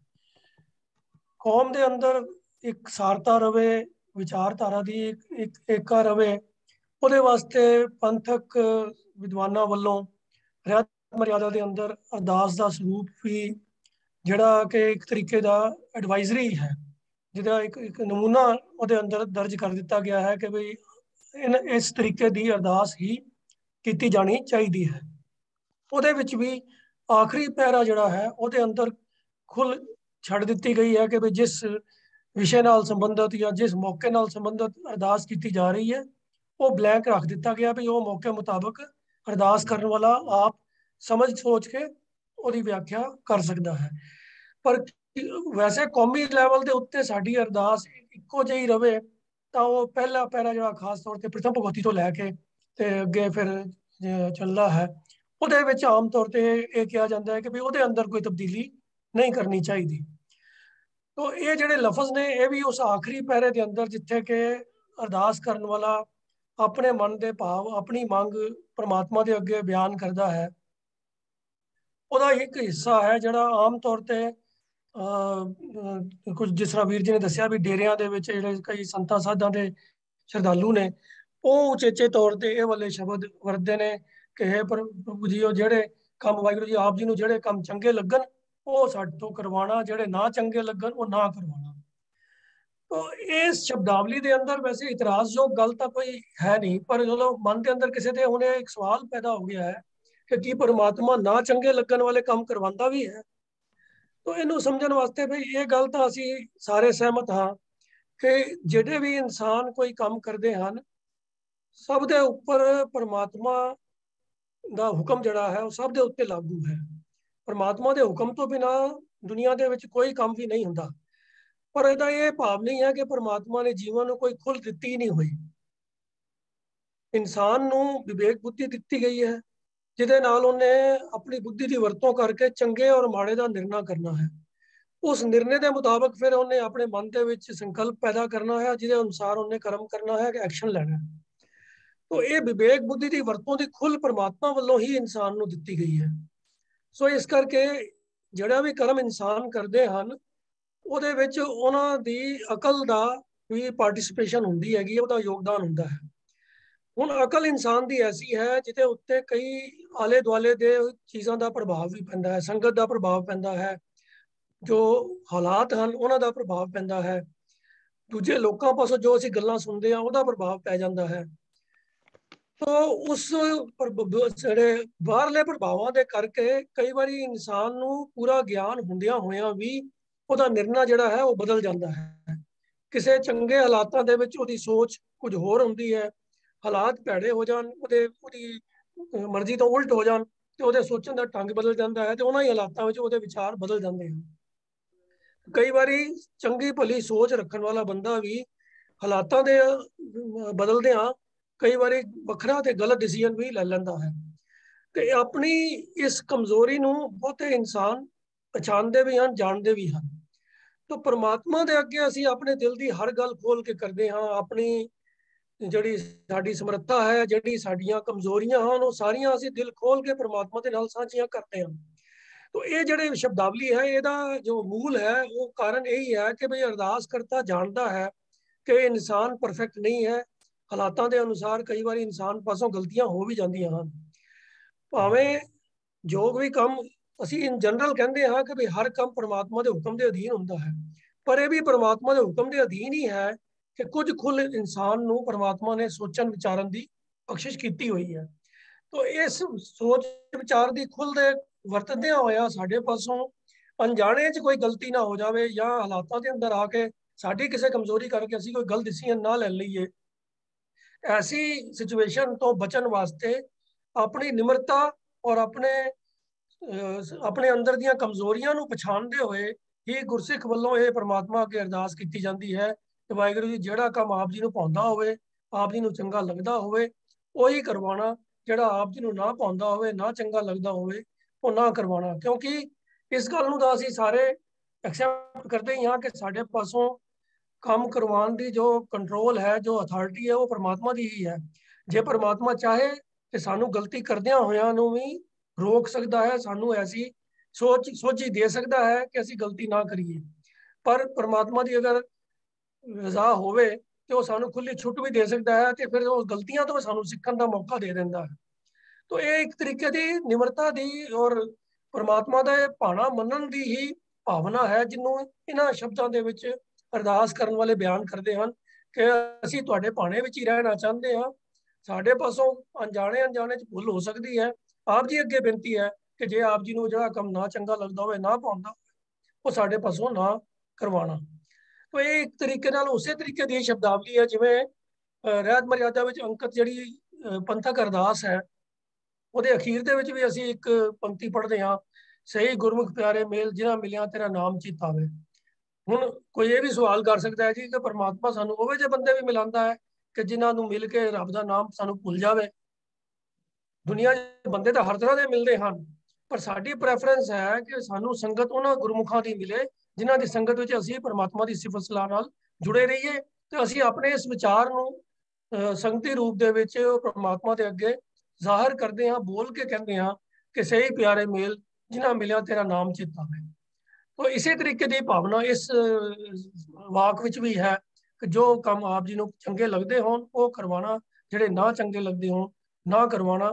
ਤੋ ਐਸੀ ਸ਼ਬਦਾਵਲੀ ਦੀ ਵਰਤੋਂ ਕਰਨ ਵਿੱਚ ਕੋਈ ਮੇਰੇ ਹਿਸਾਬ ਨਾਲ ਗਲਤੀ ਨਹੀਂ ਹੈ।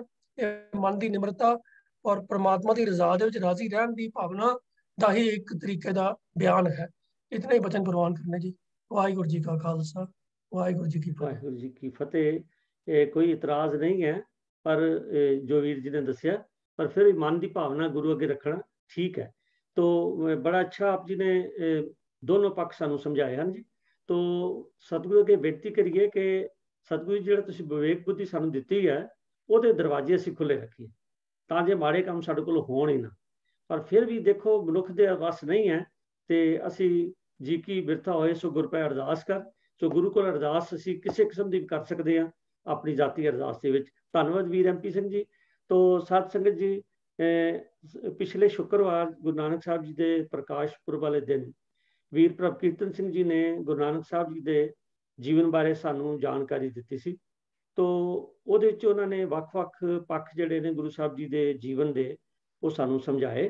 ਤੋ ਉਹਦੇ ਨਾਲ ਲੱਗਦਾ ਇੱਕ ਸਾਡੇ ਕੋਲ ਸਵਾਲ ਆਇਆ ਕਿ ਗੁਰੂ ਨਾਨਕ ਸਾਹਿਬ ਜੀ ਨੇ ਜਿਹੜੀਆਂ ਯਾਤਰਾਵਾਂ ਕੀਤੀਆਂ ਨੇ, ਟੋਟਲ ਕਿੰਨੀ ਯਾਤਰਾ ਸੀ।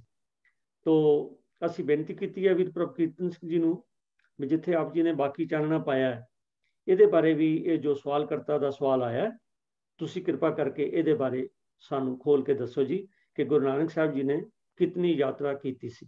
ਪ੍ਰਭ ਕੀਰਤਨ ਸਿੰਘ ਜੀ। ਵਾਹਿਗੁਰੂ ਜੀ ਕਾ ਖਾਲਸਾ, ਵਾਹਿਗੁਰੂ ਜੀ ਕੀ ਫਤਿਹ। ਜਿਵੇਂ ਆਪਾਂ 19 ਤਰੀਕ ਨੂੰ ਡਿਸਕਸ ਕੀਤਾ ਸੀ ਗੁਰਪੁਰਬ ਵਾਲੇ ਦਿਨ ਕਿ ਸਤਿਗੁਰੂ ਜੀ ਦੀਆਂ ਉਦਾਸੀਆਂ ਦਾ ਜੋ ਕੁੱਲ ਸਮਾਂ ਆਪਾਂ ਜੇ ਲੈ ਲਈਏ, ਇਹਨਾਂ ਦੀ ਆਰੰਭਤਾ ਹੋਈ ਸੀ ਸਨ 1507 ਦੇ ਵਿੱਚ ਤੇ ਤੀਜੀ ਉਦਾਸੀ ਦੀ ਸਮਾਪਤੀ ਸਨ 1521 ਦੇ ਵਿੱਚ ਹੋਈ ਸੀ। ਇਹ ਤਕਰੀਬਨ 14 ਸਾਲ ਦਾ ਸਮਾਂ ਬਣਦਾ ਹੈ। ਤੇ ਇਹਦੇ ਵਿੱਚੋਂ ਕੁਝ ਸਮਾਂ ਸਤਿਗੁਰੂ ਜੀ ਨੇ ਕਰਤਾਰਪੁਰ ਨੂੰ ਵਸਾਉਣ ਦੇ ਉੱਤੇ, ਉਹਨੂੰ ਆਬਾਦ ਕਰਨ ਉੱਤੇ ਤਕਰੀਬਨ ਪੌਣੇ 2 ਸਾਲ ਦਾ ਸਮਾਂ ਉਹਦੇ ਵਿੱਚ ਵੀ ਲਗਾਇਆ। ਤੇ ਜਦੋਂ ਵੈਸੇ ਵੀ ਉਸ ਤੋਂ ਇਲਾਵਾ ਵੀ ਦੂਜੀ ਉਦਾਸੀ ਤੋਂ ਬਾਅਦ ਵੀ ਵਾਪਸ ਆਏ ਤਾਂ ਕੁਝ ਸਮਾਂ ਉਹਨਾਂ ਨੇ ਕਰਤਾਰਪੁਰ ਦੇ ਵਿੱਚ ਗੁਜ਼ਾਰਿਆ। ਤੋ ਇਹ ਜੇ ਅਸੀਂ ਸਮਝੀਏ ਕਿ ਕੁੱਲ ਸਮਾਂ ਜੋ 14 ਸਾਲ ਦਾ ਹੈ, ਇਹਦੇ ਵਿਚਕਾਰ ਉਹਨਾਂ ਦੇ ਜਿਹੜੇ ਵੱਡੀਆਂ ਉਦਾਸੀਆਂ ਸਨ ਉਹ ਸਨ, ਪਰ ਸਫ਼ਰ ਉਹਨਾਂ ਦੇ ਇੰਨੇ ਹੀ ਨਹੀਂ ਸਨ। ਸਫ਼ਰ ਉਸ ਤੋਂ ਪਹਿਲਾਂ ਵੀ ਤੇ ਸਫ਼ਰ ਉਸ ਤੋਂ ਬਾਅਦ ਵੀ ਉਹਨਾਂ ਦੇ ਚੱਲਦੇ ਰਹੇ, ਕਿਉਂਕਿ ਪ੍ਰਚਾਰ ਦੌਰਿਆਂ ਦੇ ਬਾਰੇ ਸਾਨੂੰ ਪਤਾ ਲੱਗਦਾ ਹੈ, ਜਿਹਨੂੰ ਕਈ ਵਾਰੀ ਚੌਥੀ ਉਦਾਸੀ ਵੀ ਕਹਿ ਦਿੱਤਾ ਜਾਂਦਾ ਹੈ, ਬਟਾਲੇ ਦੀ, ਅਚਲ ਬਟਾਲੇ ਦੀ ਤੇ ਮੁਲਤਾਨ ਦੀ ਤੇ ਹੋਰ ਕੁਝ ਥਾਵਾਂ ਦਾ ਉਹਦੇ ਨਾਲ ਜ਼ਿਕਰ ਆਉਂਦਾ ਹੈ। ਤੋ ਇਹ ਸਾਰੇ ਸਫ਼ਰਾਂ ਦੇ ਬਾਰੇ ਸਵਾਲ ਹੈ ਕਿ ਉਹਨਾਂ ਨੇ ਕਿੰਨਾ ਕੁ ਸਫ਼ਰ ਕੀਤਾ। ਇਹਦਾ ਅਰਥ ਅਸੀਂ ਇਹੀ ਲੈਂਦੇ ਹਾਂ ਕਿ ਉਹਨਾਂ ਨੇ ਕਿੰਨੇ ਮੀਲ ਜਾਂ ਕਿੰਨੇ ਕੁ ਕਿਲੋਮੀਟਰ ਜੋ ਹੈ ਉਹ ਉਹਨਾਂ ਨੇ ਸਫ਼ਰ ਕੀਤਾ। ਤੋ ਇਹਦੇ ਬਾਰੇ ਹੈ ਤਾਂ ਇਹਨਾਂ ਦਾ ਸਵਾਲ ਬੜਾ ਸਿੰਪਲ ਜਿਹਾ ਹੈ, ਪਰ ਇਹ ਸਾਡੇ ਇੱਕ ਦੁੱਖ ਦੀ ਰਗ ਦੇ ਉੱਤੇ ਉਹਨਾਂ ਨੇ ਹੱਥ ਰੱਖ ਦਿੱਤਾ ਹੈ, ਕਿਉਂਕਿ ਅਸਲੀਅਤ ਇਹ ਹੈ ਕਿ ਇਹਦੇ ਬਾਰੇ ਜੋ ਖੋਜ ਸਿੱਖ ਕੌਮ ਨੂੰ ਉਹ ਨਹੀਂ ਕੀਤੀ ਗਈ। ਹਾਂ, ਇਹ ਅੰਦਾਜ਼ੇ ਸਾਨੂੰ ਜ਼ਰੂਰ ਦੇ ਦਿੱਤੇ ਜਾਂਦੇ ਹਨ ਕਿ 20,000 ਤੋਂ ਲੈ ਕੇ 25,000, ਕੋਈ 28,000, ਕੋਈ 30,000 ਕਹਿ ਦਿੰਦਾ ਹੈ ਕਿ ਇੰਨਾ ਵੱਡਾ ਟਰੈਵਲ ਉਹਨਾਂ ਨੇ ਕੀਤਾ। ਤੋ ਇਹ ਠੀਕ ਹੈ ਕਿ ਸ਼ਾਇਦ ਸਫ਼ਰ ਇੰਨਾ ਹੀ ਹੋਵੇ, ਅਸੀਂ ਇਹ ਮੰਨ ਵੀ ਸਕਦੇ ਹਾਂ, ਜੋ ਅੰਦਾਜ਼ੇ ਲਗਾਉਣ ਵਾਲੇ ਹਨ ਕੁਝ ਸੋਚ ਕੇ ਲਗਾਏ ਗਏ ਹੋਣਗੇ। ਪਰ ਮੈਂ ਤੁਹਾਨੂੰ ਇੱਕ ਗੱਲ ਤੁਹਾਡੇ ਨਾਲ ਸਾਂਝੀ ਕਰਨੀ ਚਾਹਾਂਗਾ ਕਿ ਸਾਡੇ ਜਿੰਨੇ ਅੰਦਾਜ਼ੇ ਉਹਨਾਂ ਦੇ ਸਫ਼ਰਾਂ ਦੇ ਬਾਰੇ ਹਨ, ਉਹ ਜਨਮ ਸਾਖੀ ਜਿਹੜੀ ਸਾਡੀ ਪਰੰਪਰਾ ਹੈ, ਜਨਮ ਸਾਖੀਆਂ ਦੇ ਉੱਤੇ ਆਧਾਰਿਤ ਹਨ। ਤੇ ਜਿਵੇਂ ਕਿ ਜਨਮ ਸਾਖੀ ਨਾਮ ਹੀ ਇਹ ਸਾਨੂੰ ਦੱਸਦਾ ਹੈ ਕਿ ਜਨਮ ਸਾਖੀ ਜਿਹੜੀ ਹੈ ਉਹ ਕੋਈ ਇਤਿਹਾਸਕ ਅਕਾਊਂਟ ਨਹੀਂ ਹੈ, ਹਿਸਟੋਰੀਕਲ ਅਕਾਊਂਟ ਨਹੀਂ ਹੈ। ਇਹ ਸ੍ਰੀ ਗੁਰੂ ਨਾਨਕ ਦੇਵ ਸਾਹਿਬ ਜੀ ਦੇ ਜੀਵਨ ਦੀਆਂ ਸਾਖੀਆਂ ਦੀ ਕਲੈਕਸ਼ਨ ਦੇ ਰੂਪ ਦੇ ਵਿੱਚ ਹੋਂਦ ਵਿੱਚ ਆਇਆ। ਸੋ ਅਸੀਂ ਸਹਿਜੇ ਅੰਦਾਜ਼ਾ ਲਗਾ ਸਕਦੇ ਹਨ ਕਿ ਇਹ, ਕਿਉਂਕਿ ਇਹੀ ਆਧਾਰ ਸਾਡੇ ਕੋਲ ਮੌਜੂਦ ਹੈ ਤਾਂ ਅਸੀਂ ਇਹਨੂੰ ਵਰਤਦੇ ਹਾਂ, ਪਰ ਇਹ ਅਸਲ ਦੇ ਵਿੱਚ ਹਿਸਟੋਰੀਕਲ ਅਕਾਊਂਟ ਨਹੀਂ ਹੈ ਜਿਹਦੇ ਉੱਤੇ ਅਸੀਂ ਆਪਣਾ ਬੇਸ ਕਰਕੇ ਸਹੀ ਅੰਦਾਜ਼ੇ ਦੇ ਉੱਤੇ ਪਹੁੰਚ ਸਕੀਏ। ਵੈਸੇ ਵੀ ਜਨਮ ਸਾਖੀਆਂ ਦੇ ਵਿੱਚ ਇੱਕ ਹੋਰ ਵੀ ਕਮੀ ਹੈ ਕਿ ਇਹ ਸਤਿਗੁਰੂ ਜੀ ਦੇ ਜੋ ਜੀਵਨ ਕਾਲ ਹੈ ਉਸ ਤੋਂ ਬਾਅਦ ਲਿਖੀਆਂ ਗਈਆਂ। ਸਭ ਤੋਂ ਪਹਿਲਾ ਅਕਾਊਂਟ ਜੋ ਸਾਡੇ ਕੋਲ ਆਉਂਦਾ ਹੈ ਉਹ ਭਾਈ ਗੁਰਦਾਸ ਜੀ ਦਾ ਲਿਖਿਆ ਮੰਨਿਆ ਜਾਂਦਾ ਹੈ। ਉਹਨਾਂ ਦੀ ਪਹਿਲੀ ਵਾਰ ਦੇ ਵਿੱਚ ਉਹਨਾਂ ਦੇ ਜੀਵਨ ਦੇ ਬਾਰੇ ਬਹੁਤ ਕੁਝ ਸਾਨੂੰ ਆਉਂਦਾ ਹੈ, ਜਿਹਦਾ ਕੀਰਤਨ ਵੀ ਅਸੀਂ ਅਕਸਰ ਉਹਨਾਂ ਦੀਆਂ ਵਾਰਾਂ ਦੀਆਂ ਪੌੜੀਆਂ ਦਾ ਗੁਰਪੁਰਬ ਦੇ ਨੇੜੇ ਗੁਰਦੁਆਰਾ ਸਾਹਿਬਾਨ ਦੇ ਵਿੱਚ, ਸਾਰੇ ਗੁਰਦੁਆਰਾ ਸਾਹਿਬਾਨ ਦੇ ਵਿੱਚ ਸੁਣਦੇ ਹਾਂ। ਉਹਨਾਂ ਦੇ ਬਾਰੇ ਵੀ ਕਈ ਵਿਦਵਾਨਾਂ ਦੀ ਇਹ ਰਾਏ ਹੈ ਕਿ ਸ੍ਰੀ ਗੁਰੂ ਗ੍ਰੰਥ ਸਾਹਿਬ ਜੀ ਦੇ ਸੰਨ 1604 ਦੇ ਸੰਪਾਦਨ ਤੋਂ ਬਾਅਦ ਤੇ ਉਹਨਾਂ ਦਾ ਜੋ ਜੀਵਨ ਦਾ ਅਕਾਲ ਚਲਾਣਾ, ਉਹਨਾਂ ਦਾ ਤਕਰੀਬਨ 1637 ਜਾਂ 40 ਦਾ ਸਮਾਂ ਜੋ ਹੈ, ਉਸ ਸਮੇਂ ਦੇ ਦੌਰਾਨ ਇਹ ਸਾਰੀਆਂ ਵਾਰਾਂ ਲਿਖੀਆਂ ਗਈਆਂ। ਤੋ ਜੇ ਇਸ ਚੀਜ਼ ਨੂੰ ਅਗਰ ਅੰਦਾਜ਼ਾ ਲਗਾਈਏ ਤਾਂ ਤਕਰੀਬਨ 70-80 ਸਾਲ ਜਾਂ 100 ਸਾਲ ਦੇ ਕਰੀਬ ਦਾ ਜਿਹੜਾ ਗੈਪ ਹੈ ਗੁਰੂ ਨਾਨਕ ਸਾਹਿਬ ਜੀ ਦੇ ਜੀਵਨ ਤੋਂ ਬਣ ਜਾਂਦਾ ਹੈ। ਬਾਕੀ ਹੋਰ ਬਹੁਤ ਸਾਰੀਆਂ ਜਨਮ ਸਾਖੀਆਂ ਦੇ ਨਾਮ ਆਪਾਂ ਜਾਣਦੇ ਹਾਂ।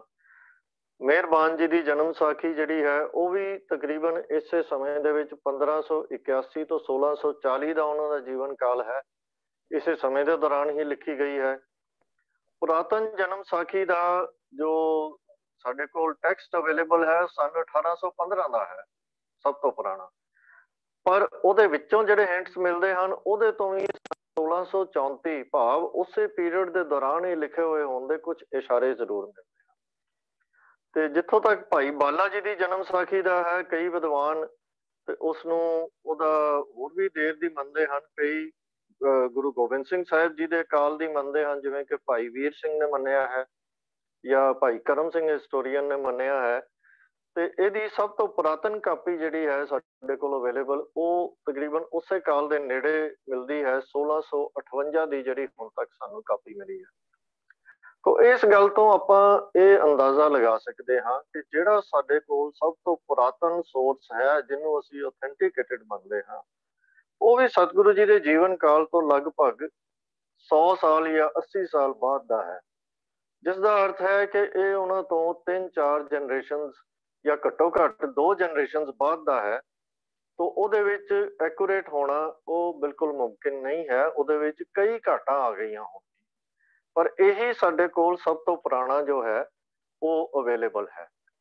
ਮਾਡਰਨ ਸਮੇਂ ਦੇ ਵਿੱਚ ਕੁਝ ਇਤਿਹਾਸਕਾਰਾਂ ਨੇ ਯਤਨ ਜ਼ਰੂਰ ਕੀਤੇ ਹਨ, ਜਿਵੇਂ ਕਿ ਮੈਂ ਡਾਕਟਰ ਕਿਰਪਾਲ ਸਿੰਘ ਦਾ, ਜਿਨ੍ਹਾਂ ਦੀ ਇੱਕ ਬੜੀ ਆਥੈਂਟੀਕੇਟਡ ਬੁੱਕ ਵੀ ਹੈ, ਜਿਹੜੀ ਮੈਂ ਸਾਰਿਆਂ ਨੂੰ ਸਲਾਹ ਦਿੰਦਾ ਕਿ ਉਹਦੇ ਤੇ ਨਜ਼ਰ ਜ਼ਰੂਰ ਮਾਰੋ, ਕਿ ਜਨਮ ਸਾਖੀ ਪਰੰਪਰਾ ਜਾਂ ਜਨਮ ਸਾਖੀ ਟ੍ਰੈਡੀਸ਼ਨ ਅੰਗਰੇਜ਼ੀ ਦੇ ਵਿੱਚ ਉਹਨਾਂ ਦੀ ਲਿਖੀ ਹੋਈ ਹੈ। ਉਹਨਾਂ ਨੇ ਲੰਬੇ ਸਫ਼ਰ ਕੀਤੇ ਤੇ ਗੁਰੂ ਨਾਨਕ ਸਾਹਿਬ ਦੀਆਂ ਪੈੜਾਂ ਨੱਪ ਕੇ ਉੱਥੇ ਅੰਦਾਜ਼ੇ ਲਗਾਉਣ ਦੀ ਕੋਸ਼ਿਸ਼ ਕੀਤੀ। ਜਿਸ ਤਰ੍ਹਾਂ ਉਹ ਲੰਕਾ ਦੇ ਵਿੱਚ ਵੀ ਜਾ ਕੇ ਉਹਨਾਂ ਨੇ ਉਹ ਇੱਕ ਪਿੰਡ ਵੀ ਜਿਹੜਾ ਹੈਗਾ ਉਹਨੂੰ ਲੋਕੇਟ ਕੀਤਾ, ਜਿਸ ਦਾ ਨਾਮ ਵੀ ਗੁਰੂ ਨਾਨਕ ਸਾਹਿਬ ਦੇ ਨਾਮ ਦੇ ਉੱਤੇ ਰੱਖਿਆ ਗਿਆ ਹੈ। ਉਹਨਾਂ ਦੇ ਬਾਰੇ ਕੁਝ ਸ਼ਿਲਾਲੇਖ ਕੁਝ ਜਿਹੜੇ ਨੇ ਉਹ ਵੀ ਲੱਭੇ ਉਹਨਾਂ ਨੇ, ਜਿਨ੍ਹਾਂ ਵਿੱਚ ਗੁਰੂ ਨਾਨਕ ਸਾਹਿਬ ਦੀ ਉੱਥੋਂ ਦੀ ਵਿਜ਼ਿਟ ਦਾ ਸਾਨੂੰ ਪਤਾ ਲੱਗਦਾ ਹੈ। ਇਸੇ ਤਰ੍ਹਾਂ ਹੀ ਉਹਨਾਂ ਨੇ ਹਾਜੀਪੁਰ ਤੇ ਹੋਰ ਪੂਰਬ ਦੇ ਇਲਾਕੇ ਦੇ ਵਿੱਚ ਕਾਫੀ ਥਾਵਾਂ ਦੇ ਉੱਤੇ ਜਾ ਕੇ ਪਿੰਡਾਂ ਦੇ ਵਿੱਚ ਇਹਦੇ ਬਾਰੇ ਕਾਫੀ ਕੁਝ ਲੱਭਣ ਦੀ ਕੋਸ਼ਿਸ਼ ਕੀਤੀ, ਪਰ ਇਹ ਜਿਹੜੀਆਂ ਐਫਰਟਸ ਹਨ ਇਹ ਇੱਕ ਵਿਅਕਤੀ ਦੀਆਂ ਐਫਰਟਸ ਹਨ। ਸਾਨੂੰ ਕੌਮ ਦੇ ਪੱਧਰ ਦੇ ਉੱਤੇ ਇਸ ਚੀਜ਼ ਦੀ ਬੜੀ ਲੋੜ ਹੈ ਕਿ ਅਸੀਂ ਜਿਨ੍ਹਾਂ ਇਲਾਕਿਆਂ ਦੇ ਬਾਰੇ ਸਾਨੂੰ ਜਨਮ ਸਾਖੀਆਂ ਤੋਂ ਪਤਾ ਲੱਗਦਾ ਹੈ, ਉਹਨਾਂ ਸਾਰੇ ਇਲਾਕਿਆਂ ਦੇ ਵਿੱਚ ਜਾ ਕੇ ਪਤਾ ਕਰਨ ਦੀ ਕੋਸ਼ਿਸ਼ ਕਰੀ ਹੈ। ਕਿੱਥੇ ਕਿੱਥੇ ਉਹਨਾਂ ਦੀਆਂ ਯਾਦਗਾਰਾਂ ਹਨ, ਕਿੱਥੇ ਕਿੱਥੇ ਉਹਨਾਂ ਦੇ ਰੈਲਿਕਸ ਪਏ ਹਨ, ਕਿੱਥੇ ਕਿੱਥੇ ਦੇ ਬਾਰੇ ਜਿੱਥੇ ਵੀ ਉਹ ਗਏ ਨੇ ਹਰ ਥਾਂ ਦੇ ਉੱਤੇ ਕੋਈ ਓਰਲ ਟ੍ਰੈਡੀਸ਼ਨ ਮੌਜੂਦ ਹੁੰਦੀ ਹੈ ਕਿ ਉਹ ਕਿਹਨਾਂ ਦਿਨਾਂ ਵਿੱਚ ਕਿਹੜੇ ਸਮੇਂ ਆ ਸਾਲਾਂ ਦੇ ਵਿੱਚ ਉੱਥੇ ਆਏ ਸਨ। ਤੋ ਇਹਨਾਂ ਸਾਰੀ ਰਿਸਰਚ ਨੂੰ ਇਕੱਠਾ ਕਰਕੇ ਇੱਕ ਅਥੈਂਟੀਕੇਟਡ ਉਹਨਾਂ ਦੇ ਟੂਰ ਜਿਹੜੇ ਹੈਗੇ ਹਨ ਉਹਦਾ ਅਕਾਊਂਟ ਲੱਭਣ ਦੀ ਲੋੜ ਹੈ। ਪਰ ਅਫਸੋਸ ਇਹ ਹੈ ਕਿ ਨਾ ਤਾਂ ਸਾਡੀਆਂ ਯੂਨੀਵਰਸਿਟੀਆਂ ਤੇ ਨਾ ਹੀ ਸਾਡੀਆਂ ਮੁੱਖ ਪੰਥਕ ਸੰਸਥਾਵਾਂ ਦਾ ਇਸ ਚੀਜ਼ ਦੇ ਵਿੱਚ ਕੋਈ ਇੰਟਰਸਟ ਹੈ। ਲੋੜ ਹੈ ਕੁਝ ਗੁਰਸਿੱਖ ਇਕੱਠੇ ਹੋ ਕੇ ਐਸਾ ਕੋਈ ਪ੍ਰੋਜੈਕਟ ਸ਼ੁਰੂ ਕਰਨ।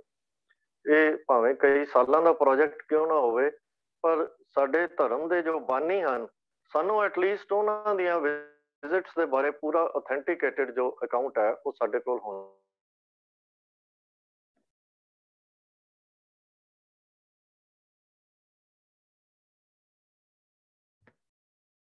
क्षमा करना सत्संग जी, आवाज कटी गई है तो एक म्यूट हो गया उन्होंने।